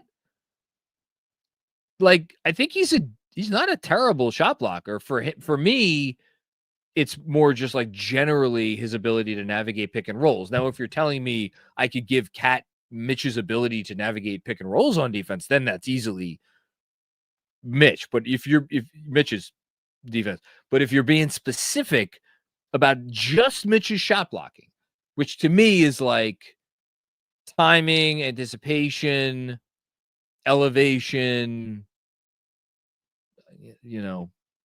athleticism, I guess, a little bit. Because by that point, it's that's the last line of defense. And I don't know. I kind of what are we talking about? We're talking about a couple plays a game, whereas Brunson, if you turn Brunson into a better than average perimeter defender, I think that's, my God, I think they might be the favorites for me if you did that. Thanks, Nick. Robert W. Cross with another one. First time, long time. It's your boy, John. Jaylen Brunson will lead us to the promised land. I think he will. I don't know if it's going to be this year, but I think he will. Cares too much. So, yeah. Thanks, Robert. Freeway Hustler 21. You can see some of the issues the Knicks would have against bigger teams. If Mitch could come back and be the equalizer, oh boy. So here's the only thing that I want to, like, hold on, I'm pulling up, cleaning the glass. It's really when Cat is, it's when Cat is off the floor. And I'm going to, I'm going to the on-off. I promise it's not going to take as long as it seems like it's taking me. Yeah. So on-offs. So the Knicks are, in terms of how much better they are, so they give up 1.6% fewer offensive rebounds to the opposing team when Karl Anthony Towns is on the floor. That's in the 72nd percentile league-wide. The much more interesting stat is that when Josh Hart is on the floor, again, interesting but not necessarily surprising, the Knicks give up 4.2% fewer offensive rebounds to opposing teams. That number, that differential, is in the 94th percentile league-wide. And when you look at the Knicks generally, who, again, are the 5th best rebounding team in the league, came into tonight as the 4th best rebounding team in the league. And in terms of defensive rebounding, they are 9th. Offensive rebounding up to 13th, which is a lot higher than they were earlier in this year. I'm just trying to think of who in the East. Like, I'm sorry, I'm not worried about the Cavs on the boards. Not worried about the Celtics on the boards. Not worried about the Pacers on the boards. The Magic, they're tough and nasty, but even them, I don't know who's really scaring me on the glass. Milwaukee sure as shit isn't. Atlanta's, but again, they should beat Atlanta if they get in a playoff series with them. So I'm not disagreeing with you, but I'm not getting crazy yet. Thanks for your hustle. Sri, this win streak has been so fun, but if Cat's thumb continues to affect him like this for the rest of the season, is our ceiling effectively cap? I mean, they need Cat to be able to hit threes. Like, their offense, if Cat just becomes like, look, how bad would his shoot, or how long would his cold stretch have to be for teams to not honor him behind the arc? I don't know, honestly. He's a wildly gifted offensive player, even if you take away the 3-point shooting. But yeah, they need him to be able to hit threes, I think. When you're playing a defense like Boston, you need to be able to hit threes. Thanks, Sri. He'll be fine. He'll be fine. Sam Garcia's dad, thank you for the contribution, Ray. Appreciate you. Brian Acevedo, what's going on, Brian? First super chat. Hey, welcome aboard, man. Thank you so much. Brunson's best game of the season. Would I agree with that? I'm going to pull up his game log. Off the top of my head, I can't think of another one that I definitively think is better, but I'll pull up his game log right now. Decisive playmaking. We could win a title with this play style. Highest scoring 3-game stretch in Knicks history. Let's freaking go Knicks. Yes, they could win a title with this play style. They could beat you in a lot of different ways on the offensive end. Still going to be interesting. The Houston game is going to be so informative because we know what Houston's going to do. And especially if Cat's still in a slump by the Houston game, it makes their job even a little bit easier. So how do the Knicks counter what Houston will be able to do to them defensively? Obviously, the Knicks had some issues with Houston's defense the last time they played.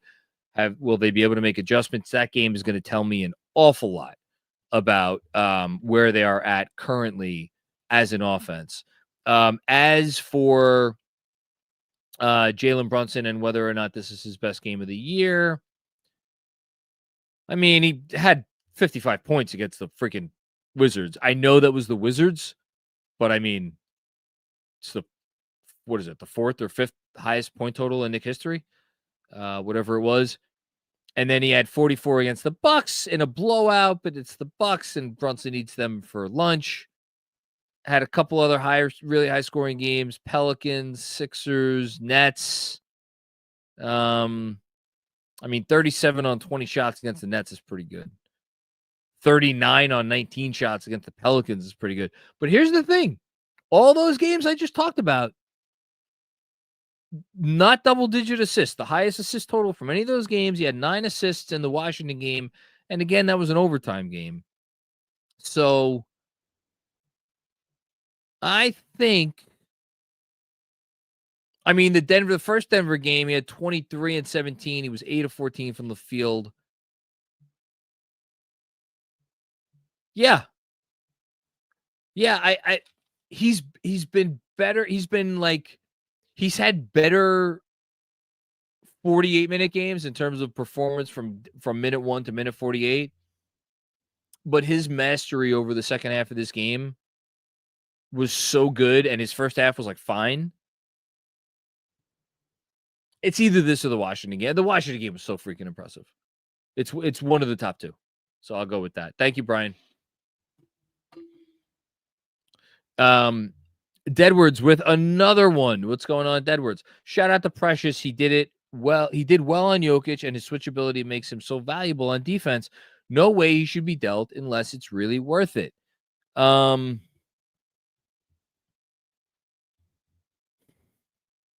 It's tough to disagree with that.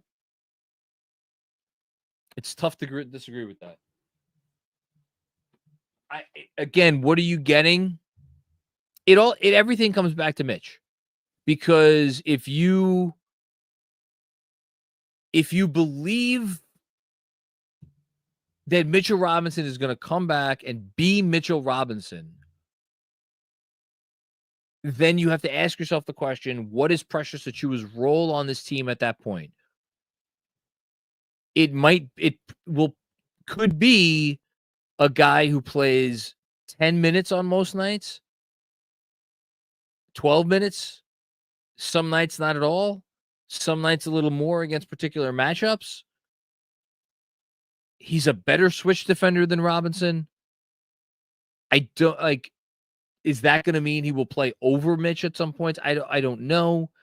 I mean, there's just so many unknowns that we don't know about Mitch's health and where they think Mitch is at and where he's going to be at.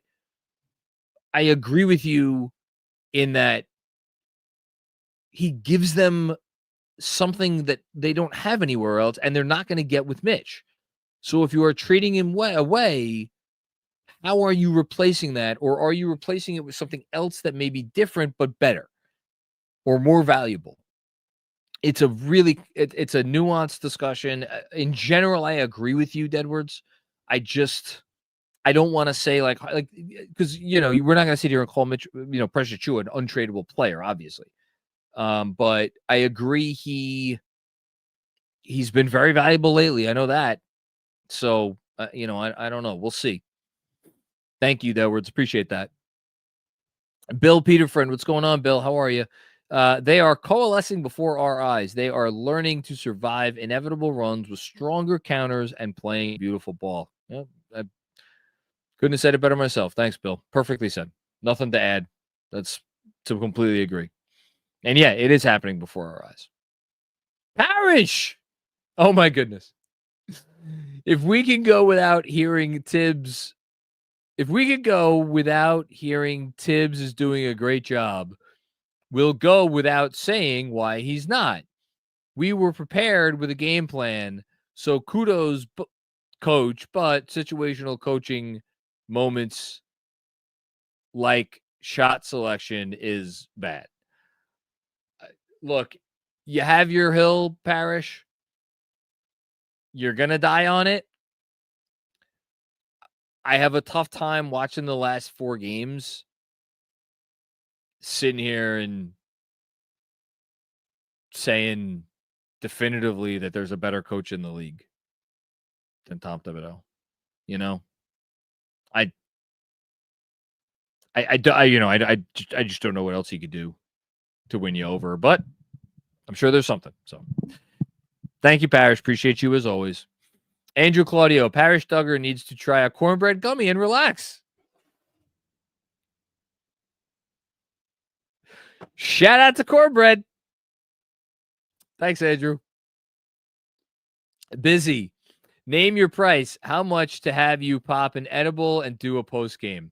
You know, I've been doing the CBD sleep ones right before bed. And then the THC, I did a half last night, and they're like, if you're new to this, start out with a half, and I could tell, but I don't know that I'm at the place where I should do a whole one ahead of one of these.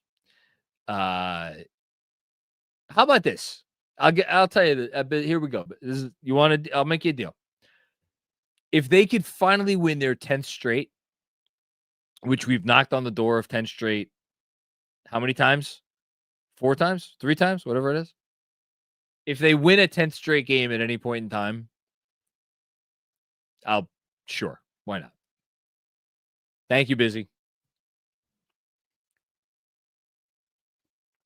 Iceman Sham showed signs of last year's Knicks with the connectivity and toughness, especially after Denver punched him in the mouth in the third quarter. Hashtag let's go Knicks. Yep. Completely agree. And that team had a lot of character.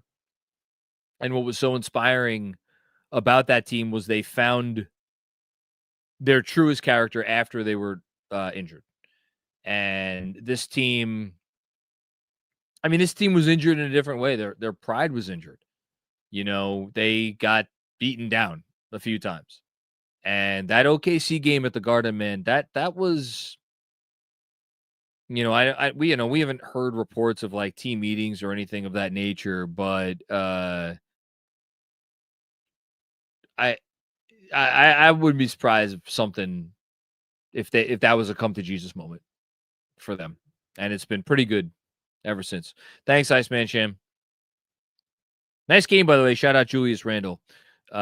Minnesota beating Phoenix. Speaking of which, a couple more we'll do T squared. Debo, what's going on, Debo? Your bro's doing a great job tonight. Brunson was brilliant. OG with another great game versus Denver. Watching this team evolve and the bench play a key role in winning has been fun. Bring on the Lakers and keep the streak going. Yeah, I'm happy again. You shout. I'm loving that everybody shouts out the bench because they need everybody to win. You know, especially at the beginning of the third quarter, the starters were bad. Beginning of the third, the starters did not do the job. They did a substandard job. And the bench, you know, Brunson obviously gets a lot of the credit, but like Deuce McBride, again, it wasn't loud. It wasn't a loud performance by Deuce other than those 2 shots at the beginning of the third quarter. But we're looking at a guy tonight who played, again, 22 minutes, took 9 field goal attempts, made 2 of 5 from behind the arc, had 4 assists in 22 minutes. That's good for Deuce McBride. Scored 12 points. He was a +9 in those 22 minutes. So big-time stuff from him, big-time stuff from Precious, and Cam in his own way contributed as well. Thanks, Dewo. Appreciate you. OG team, most impressive January this year or last year? Oh, boy. Jesus.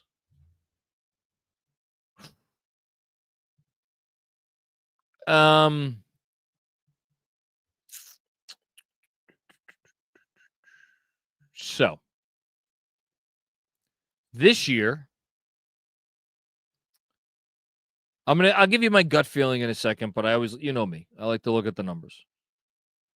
So this year, why can't I pull this up? This year in January, actually, no, let me start with last year. So last year in January, the team went 12-2. They had the best net rating in the league. Of course, my internet is bugging out, so I don't have the stats. But so let me just do gut feeling.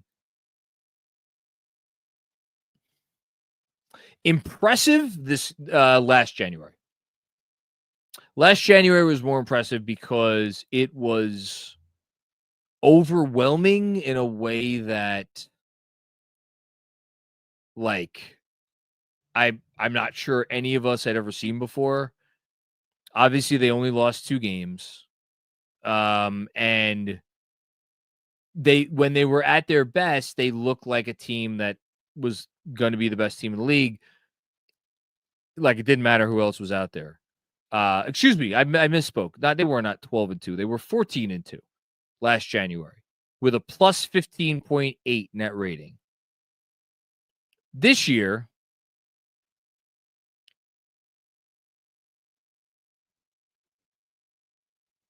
(9-6) with a plus 4.5. It ended great. But like, yeah, it's close, man. It's close. I'll go with last January, but it's close. I think this is a better team. But I think last January was more impressive. Good question. That's good. Really good. Danny Small, what's going on, Danny? Great to hear from you. Think it might be wise to give Cat time off if and when Mitch returns. The thumb is affecting his shooting. Keep an 9-man rotation. Keep the minutes police mad. I want to see Precious playing 40 minutes like last year. He averaged 40 minutes for like a dozen games.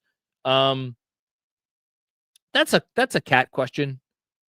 He's earned the right to decide whether he needs time or not.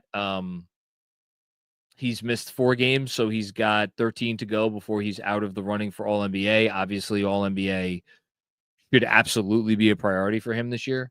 And you're not suggesting he takes like 3 or 4 weeks off, I don't think. I don't know. I mean, is he making an injury worse by playing? I don't think so. Are the Knicks worse for him being out there? I don't think so. So for me, it's going to be a no on that. I don't think it's crazy unless if you're telling me that it's going to heal faster or like the chances of it being completely healed by the playoffs improve by him taking time off, then yeah, absolutely take some time off. I just don't know if any of those things are the case. So that's why I'm pushing back a little bit here, Danny. But I appreciate the comment and the sentiment for sure. Jay Stills, Cat could rest to get the finger healthier, but he is a tough and winning player. Stepping up on defense and doing everything else on offense. Cat is Jokic's father. Well, I don't know if they go that far. He is a tough guy. And just going back to Danny's point and to your point about the toughness, this is part of their culture. This is part of their culture. If you could go out there and you could give it an honest shot,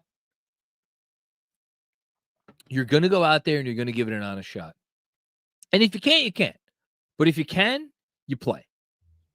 And that's one thing the Knicks have a leg up on every other team in the league. And I'm sorry, I do think it has to do, or it is relevant to the minutes conversation. Not saying that it has not been an issue. It has. Not saying it hasn't been a detrimental issue. The evidence would suggest it has. But all of this stuff has to do with each other. And they are a team with a certain ethos and mentality collectively amongst them. And if you don't have that mentality, well, you're not on this roster. So it's tricky. It's tricky. I don't know. I'm not going to sit here and pretend to have the right answer. I think it's tricky. Thanks, Jay Stills. Appreciate that. Those were good back-to-back comments there, by the way. Z Raheem, campaign is a psycho. I'm both in both good and bad ways, mostly good. I love him. I'm sure it makes Tibbs a crazy person, but I love Campaign. Absolutely love Campaign. Love everything he's about. Love the attitude he brings to basketball games. And I think they're better off for having him on the roster. Thanks, C. All right, yeah, sure. Here we go. T Squared Social. You know the deal already. T Squared Social, best sports bar in the New York area. Right down the block from Grand Central Station. Where we will be, of course, for our watch party this Saturday night against the Lakers, taking the 5-game winning streak into that watch party. T-squaredsocial.com if you want to learn more about their club memberships, trivia nights, sports leagues, and much more. And of course, not for the watch party, but any other time you go into T-Squared and you say, hey, I'm here because of Knicks Film School. They're just going to give you a free draft beer. That's all you got to do. Just go in there and be like, hey, Knicks Film School sent me. They'll give you a free draft beer. It's great stuff. Scoreboard presented by T-Squared Social. Here we go. So we have one game in progress. That's Thunder Warriors. Very close game in the third quarter. Games that are finished. The Nets wiped up on the Hornets. My God, the Hornets are such a sad basketball team. The Pacers beat the Pistons. Pacers are coming on, folks. Don't look now, but they are coming on. Pistons back to being a game under 500. Rough little stretch for them. They've lost 3 in a row, and they are 4-6 in their last 10 games. Raptors with a big win over the Wizards. The Wizards are 6-40, folks. Not great. The Celtics beat up on the Bulls. Bulls have a very, very, very, very, very interesting trade deadline ahead of them. Cavs beat up on the Heat. The Heat lost by 20. They are 500. What are the Heat going to do between now and the deadline? Are they going to be able to find a Jimmy Butler trade? I don't know. And then the Sixers. Oh, wow. I had this game on my second screen for most of the Knicks game, and I didn't see how it ended. That's not great. The Sixers beat the Kings 117-104. Outscored the Kings by 11 points in the fourth quarter. Fascinating stuff, obviously, with Sacramento. Shout out to DJ Zulo. We did a nice 15, 16-minute discussion on the De'Aaron Fox situation and whether we would trade for him if we were the Spurs, what other teams we think maybe should trade for him, and all that kind of stuff. So if you're interested in that, check out the latest Patreon episode. You can actually get that on the Mellow tier if you want. And then Mavericks beat the Pelicans, Clippers beat the Spurs, and Timberwolves big win tonight against the Suns. That's it. That's your scoreboard presented by T-Squared Social.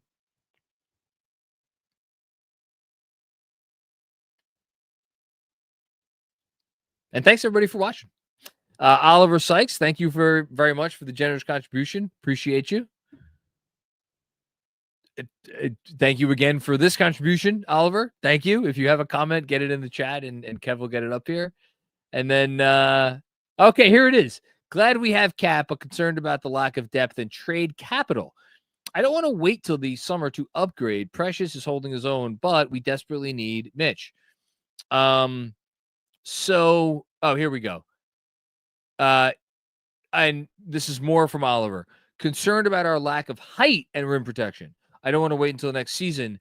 I'm glad we got Cap, but the field like the front office has mishandled some of our trade assets. Okay. So if you're going to say that the front office has mishandled some of their trade assets, you are talking about the Mikal Bridges trade. And you are saying that the front office should not have given 4 of the Knicks' own first-round picks, not to mention the Pistons pick and a decently valuable swap, although certainly not the most valuable swap that they have, that they should not have given that up for Mikal Bridges, and that they should have stood their ground and not done that move.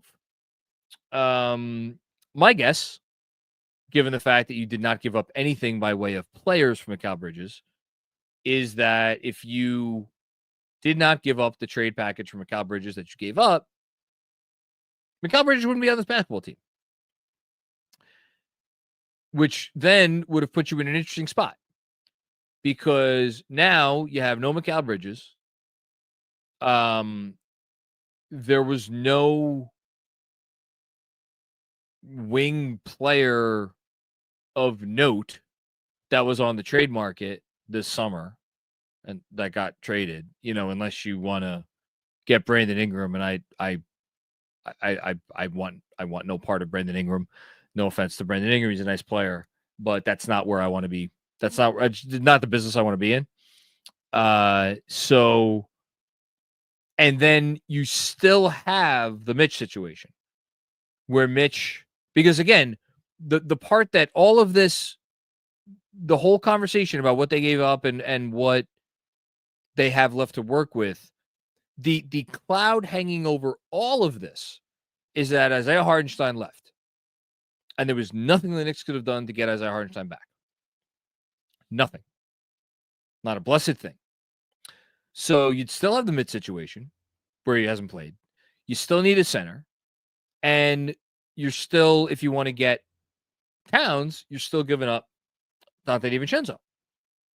And then he's the guy ostensibly who would be filling the role of Mikal Bridges if Mikal Bridges wasn't on this draft on this team. So where would we be realistically if they felt like they couldn't trade DiVincenzo? We wouldn't have traded for Cat, and you're probably talking about giving up the Bogdanovich contract for, my guess would be Capella, probably Bogey and a first for Capella. So we'd have more first round picks. And we'd be sitting here with a team of, I think I got this right, Jaylen Brunson, Dante DiVincenzo, OG Anunoby, Julius Randle, Clint Capella, Precious Achiuwa, Josh Hart off the bench, pretty good. Deuce McBride off the bench, pretty good. Campaign. That's a good basketball team. That's a really good basketball team. They might have as many wins as this Knicks team has. That's not a title contender. It's just not. It's just not. In my book, at least, it's not a title contender. It's like really close to being a title contender. It's not a title contender. And we'd be sitting here ahead of yet another trade deadline being like, okay, what do? We get in the Jimmy Butler sweepstakes? Are we trying to benefit from that whole situation and trying to take on more assets for taking on a contract? Or are we trying to get a good thing that's not Butler? Are we talking ourselves into Zach LaVine? And it's all the same fucking conversations that we've been having for the last 4 years. I know myself, I was very ready to be done with those conversations.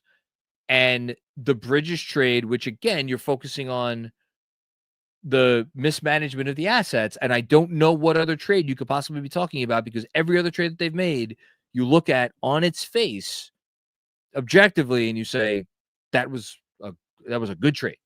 They were smart there. It was a gamble, and it was an overpay. It was a worthwhile overpay for me, especially when you were considering, and I know I've been going on for a little while, but you did not do what you did this summer to give yourself a 1 or even a 2-year window here. You have a real runway with this group and with this core. And even if, because of the way that you went about this summer, you have boxed yourself into a little bit of a corner ahead of this trade deadline, because, and I'm going to go back to what I said at the beginning of the show, for me, this entire season is about information gathering on this roster and what do they need and how do they play best and what do they need to look like their best and all of those things. If I am punting this trade deadline, I'm okay with that. Especially since I'm going into this summer and I'm going to get access to another swap. And I'm going to be able to, throw in 2 distant first-round swaps and a good first-round pick. They're going to be fine. If you believe in this core, They're going to be fine. But if you don't believe in this core, then it's a different conversation. If you don't believe in this core, Oliver, then I think we're on different pages. I believe in this core. So, and by the way, saving those picks for the next guy, like, what? We'd be sitting here trying to talk ourselves into, like, oh, should we make the trade for De'Aaron Fox? Could the 2 point guards thing work here? No, that's stupid.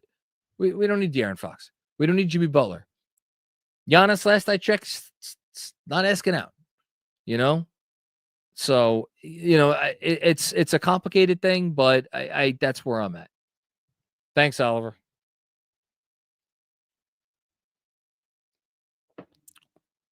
Kevin Danishevsky, what's going on, Kev? To Bill Simmons, I appreciate you putting all 5 starters in the top 50 of your trade value pod. Cool. Spider over JB is disrespectful. What does he need to do? I started the pod. I think I got through his first tier of the trade value, so like up to 75. I think I heard like through Cam Johnson or something. Donovan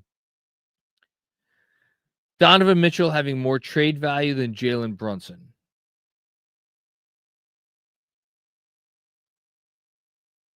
I'm not going to sit here and say it's egregious. I disagree with it. And I'm not sure what leg there is to stand on. Jaylen Brunson, I mean, Mitchell's had some. No, Mitchell's a proven postseason guy. So both proven postseason guys. I think here's the difference. And this is why ultimately I would have Brunson. And tonight is a great numero uno piece of evidence for why Brunson needs to be over Donovan Mitchell. If you have Jaylen Brunson on your team, obviously he is your point guard. Throughout his entire career, the thought process with Donovan Mitchell, and I think justifiably so, is you need another point guard. You need a point guard next to him. And that means unless you are lucky enough to have, Cade Cunningham or Luka Doncic on your team, you are going to have 2 small backcourt players. And until further notice, I am skeptical that the Cavs could ever overcome that to win a championship. So because of that key differentiator, and because of the fact that Donovan Mitchell, for as much as he may be a better defensive player than Jaylen Brunson, I do not think whatever difference there is defensively between Mitchell and Brunson rises to the level to overcome the difference between Brunson and Mitchell as a playmaker. Exhibit A, this fucking game tonight against the Denver Nuggets in the fourth quarter in particular. So, yeah, I'll push back on that. Again, do I think it's egregious? No, I don't think it's egregious, but I, like you, disagree with it. Thanks, Kev. The Plaid Unicorn. It's going unnoticed, but Brunson is 100 times more active on defense. Speak of the devil. I dare say he's been pretty all right. He's taken on the challenge. He has taken on the challenge. So many of our complaints, people's complaints about the Knicks defense over the first few months of the season, month and a half, whatever it was, stem from them making so many compromises to guard against Jaylen Brunson being exploited and Jaylen Brunson having to guard top-notch offensive players and all of those sorts of things. They took the training wheels off. And Jaylen Brunson is doing just fine. Again, I've said this about Cat recently. I'll say it about Brunson. If Brunson defends to this level moving forward, that's fine. That's fine. Look, they're like Boston. Again, Boston is such a unique animal. They will be able to attack him in unique ways because of their personnel. But we'll cross that bridge when we come to it. And I think he's going to be up to the task. Thanks, Plaid Unicorn. Vincent Graziano, thank you very much for the contribution, Vincent. Appreciate you. Here we go. San Diego Knicks fan here. Love your content. Thank you so much. Appreciate you. Nights like this feel like I'm back home in New York because of your streams. # Go Knicks, baby. Oh, that's awesome. That's the best compliment that I could get. And I will just say that, we're happy New Yorkers. We love New York, but we went out to San Diego this summer. We were there for a couple of days, and my wife was like, I would move here tomorrow. And if it wasn't for the fact that we have some family here, I think it would have been a more serious conversation. For me, I went to LA and I was like, oh, this is a little bit more me, but I loved San Diego. San Diego was so much fun. And just like the perfect city. Like how could you do better than San Diego? What a great time. So shout out to you. And I'm sure you're missing New York, but you could be in worse places, Vincent. Thanks. Juan Cruz, what's going on, Juan? 32-16. What a time to be a Knicks fan. Yeah, he's all right. Actually, sorry, I thought you were quoting Brunson's stats. Brunson 30-15, Knicks 32-16. Yeah, pretty darn good. How many teams have a better record than them right now? Boston, Cleveland, Oklahoma City, Houston. So yeah, fifth best record in the league. That dog will hunt. 7-3 over our last 10 games. Not bad. Thanks, Juan. Oscar Lung, I hope I got that right. Lung. Hello from Hong Kong. My goodness. First San Diego, now Hong Kong. Here's my first contribution to KFS for Macri for a highlighter. Let's go, Knicks. Fucking love this team. I had like 5 highlighters here, Oscar. I promise you, I had a bunch of highlighters here. And gradually over the course of, where do we move here? Last year and a half about, my highlighters have all mysteriously disappeared. Because, again, children, they just take your shit and they don't think twice about it. I don't know where they are. I don't know if they're in this house. I'm assuming they are, but I'll go out and I'll buy a highlighter tomorrow. Thank you, Oscar. I appreciate you. Mark R. What's going on, Mark? Can't spell perseverance without severance. Come on the pod, Ben. Hashtag rain dance. Along came Polly. Yes. P.S. Kev is the man. P.S.S. Don't forget to like and subscribe. Yeah, you got it all covered there, Mark. I don't even need to do anything.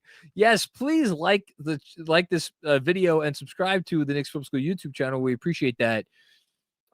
Man, I'm sure Ben Stiller appreciates the fact that of all of the film work he's done and all of the wonderful directing work he's done and all of the brilliant producing work that he has done over the course of a career that is now, close to spanning 4 decades, I am sure that he is thrilled that the shout out that he gets is for making it rain in Along Came Polly. Rest in peace to the great Philip Seymour Hoffman.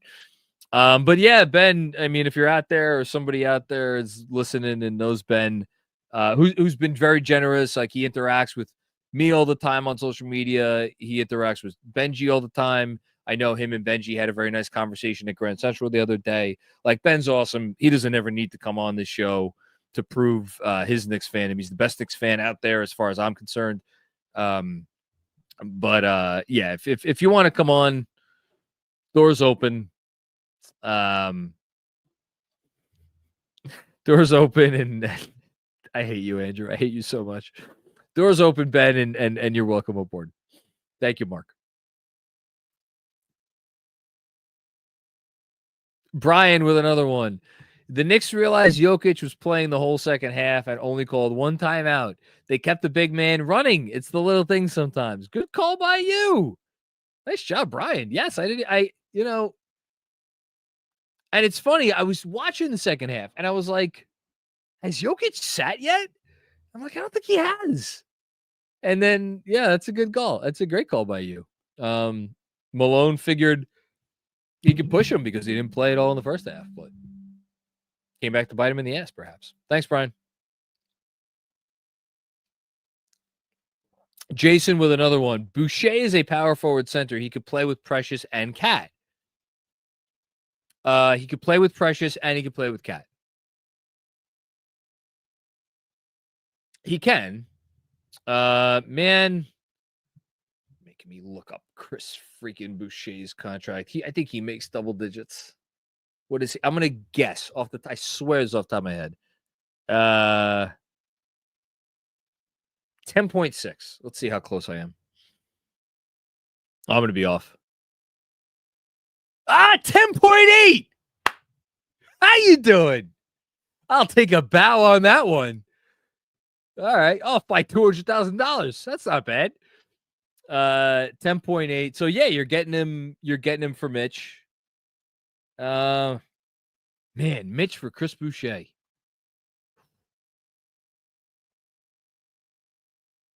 I would not want to have to make that decision, Jason. I would not want to have to make that decision. I'll just say that.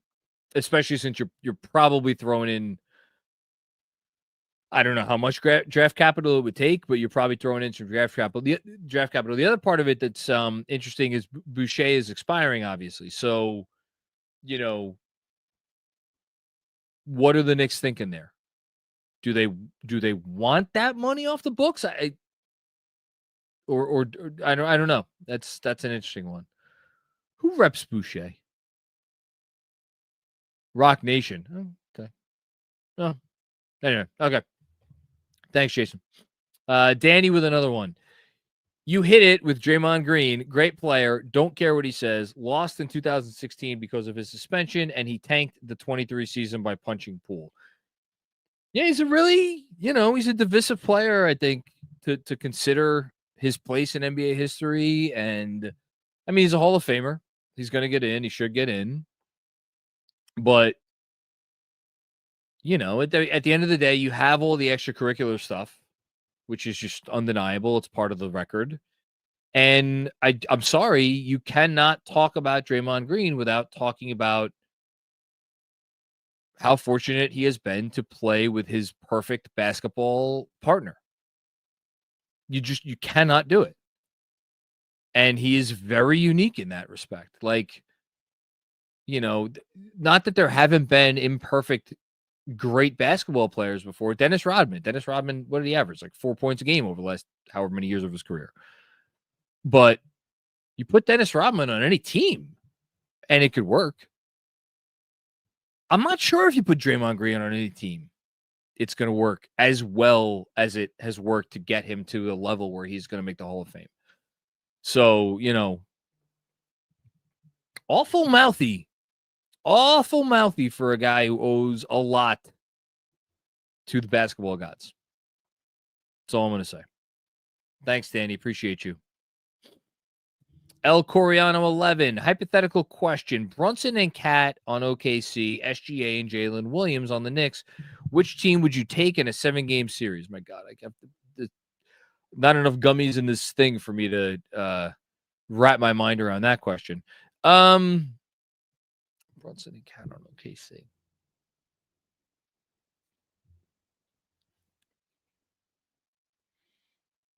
So that means either Chet or Hardenstein's coming off the bench.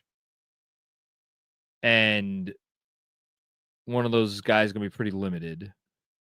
So you got Brunson, Dort,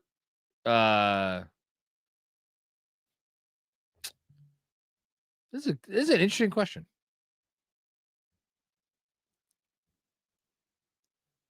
Got Brunson, Dort, I guess Case and Wallace, or Caruso. You could do Caruso. And then for the Knicks, you have, what do you got? You got SGA, you got J-Dub, you got OG, Jesus. SGA, J-Dub, OG, McCall, Hart off the bench, Deuce off the bench. But you don't have a center.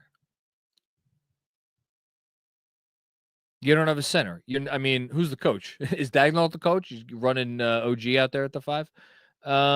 Yeah, Precious at center. Which team would I take in a set? Do I have Mitch? I'm going to assume I have Mitch. And I'm assuming I have Chet. I'm assuming I have Mitch. I'm assuming both of those things.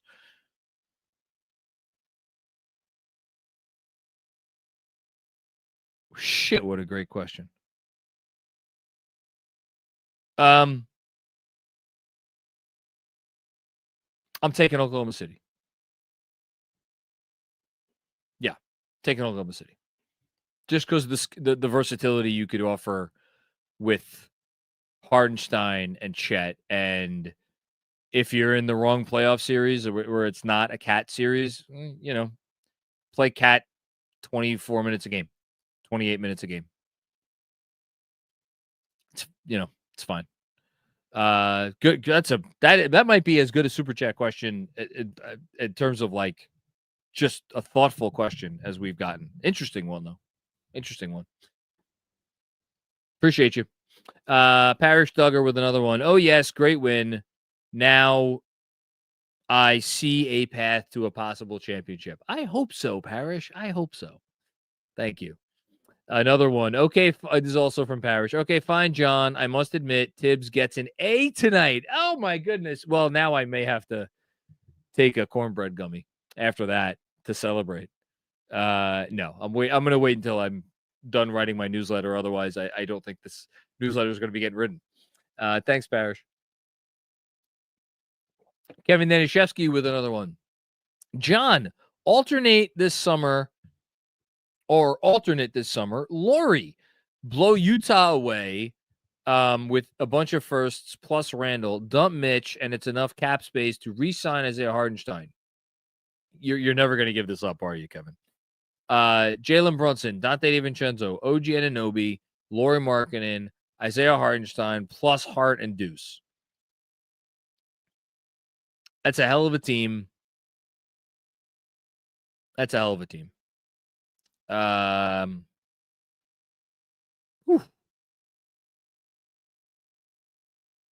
great team. I'm not sure they're better than the team we have right now.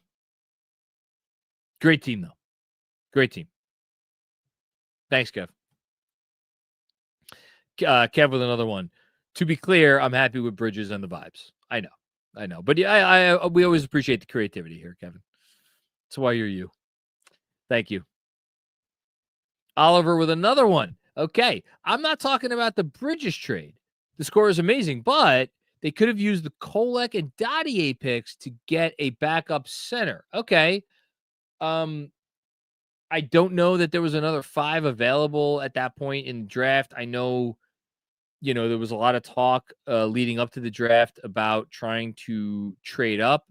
I think and in particular, the Ware kid in Miami is certainly coming on.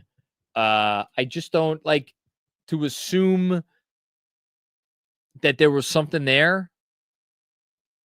Hold on. Actually, wait, no, this is not the site that I want. Give me 1 second here. Okay. So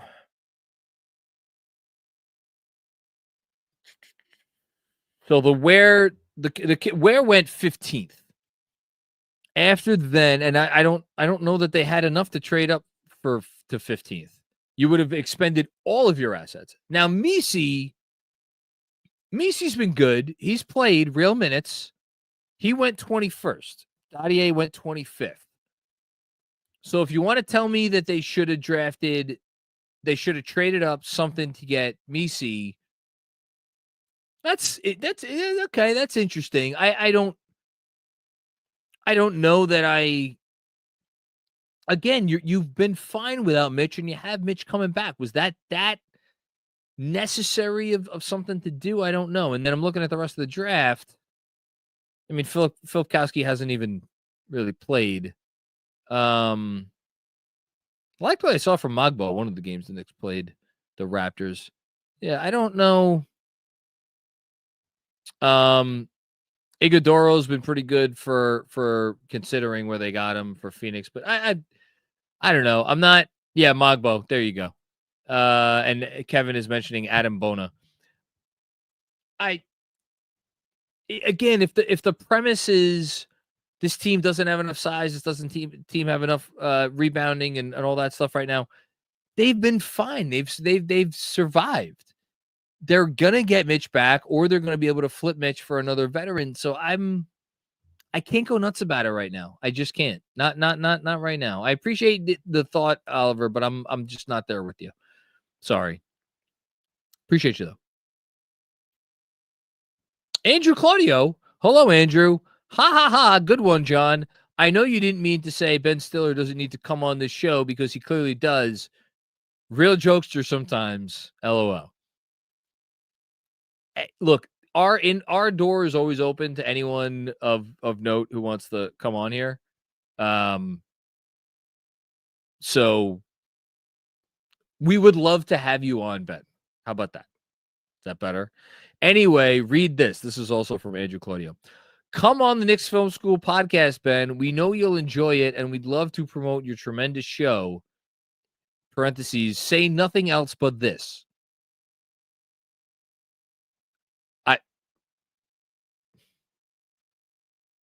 You telling me to say nothing else is just like, okay. I won't say anything else. That's all I said. We're good. Bill Smalley, haven't had this much fun watching the Knicks since Linsanity. I bet you a lot of people feel that way. I mean, it's for like, I'm also loving this. The only thing that is comparable is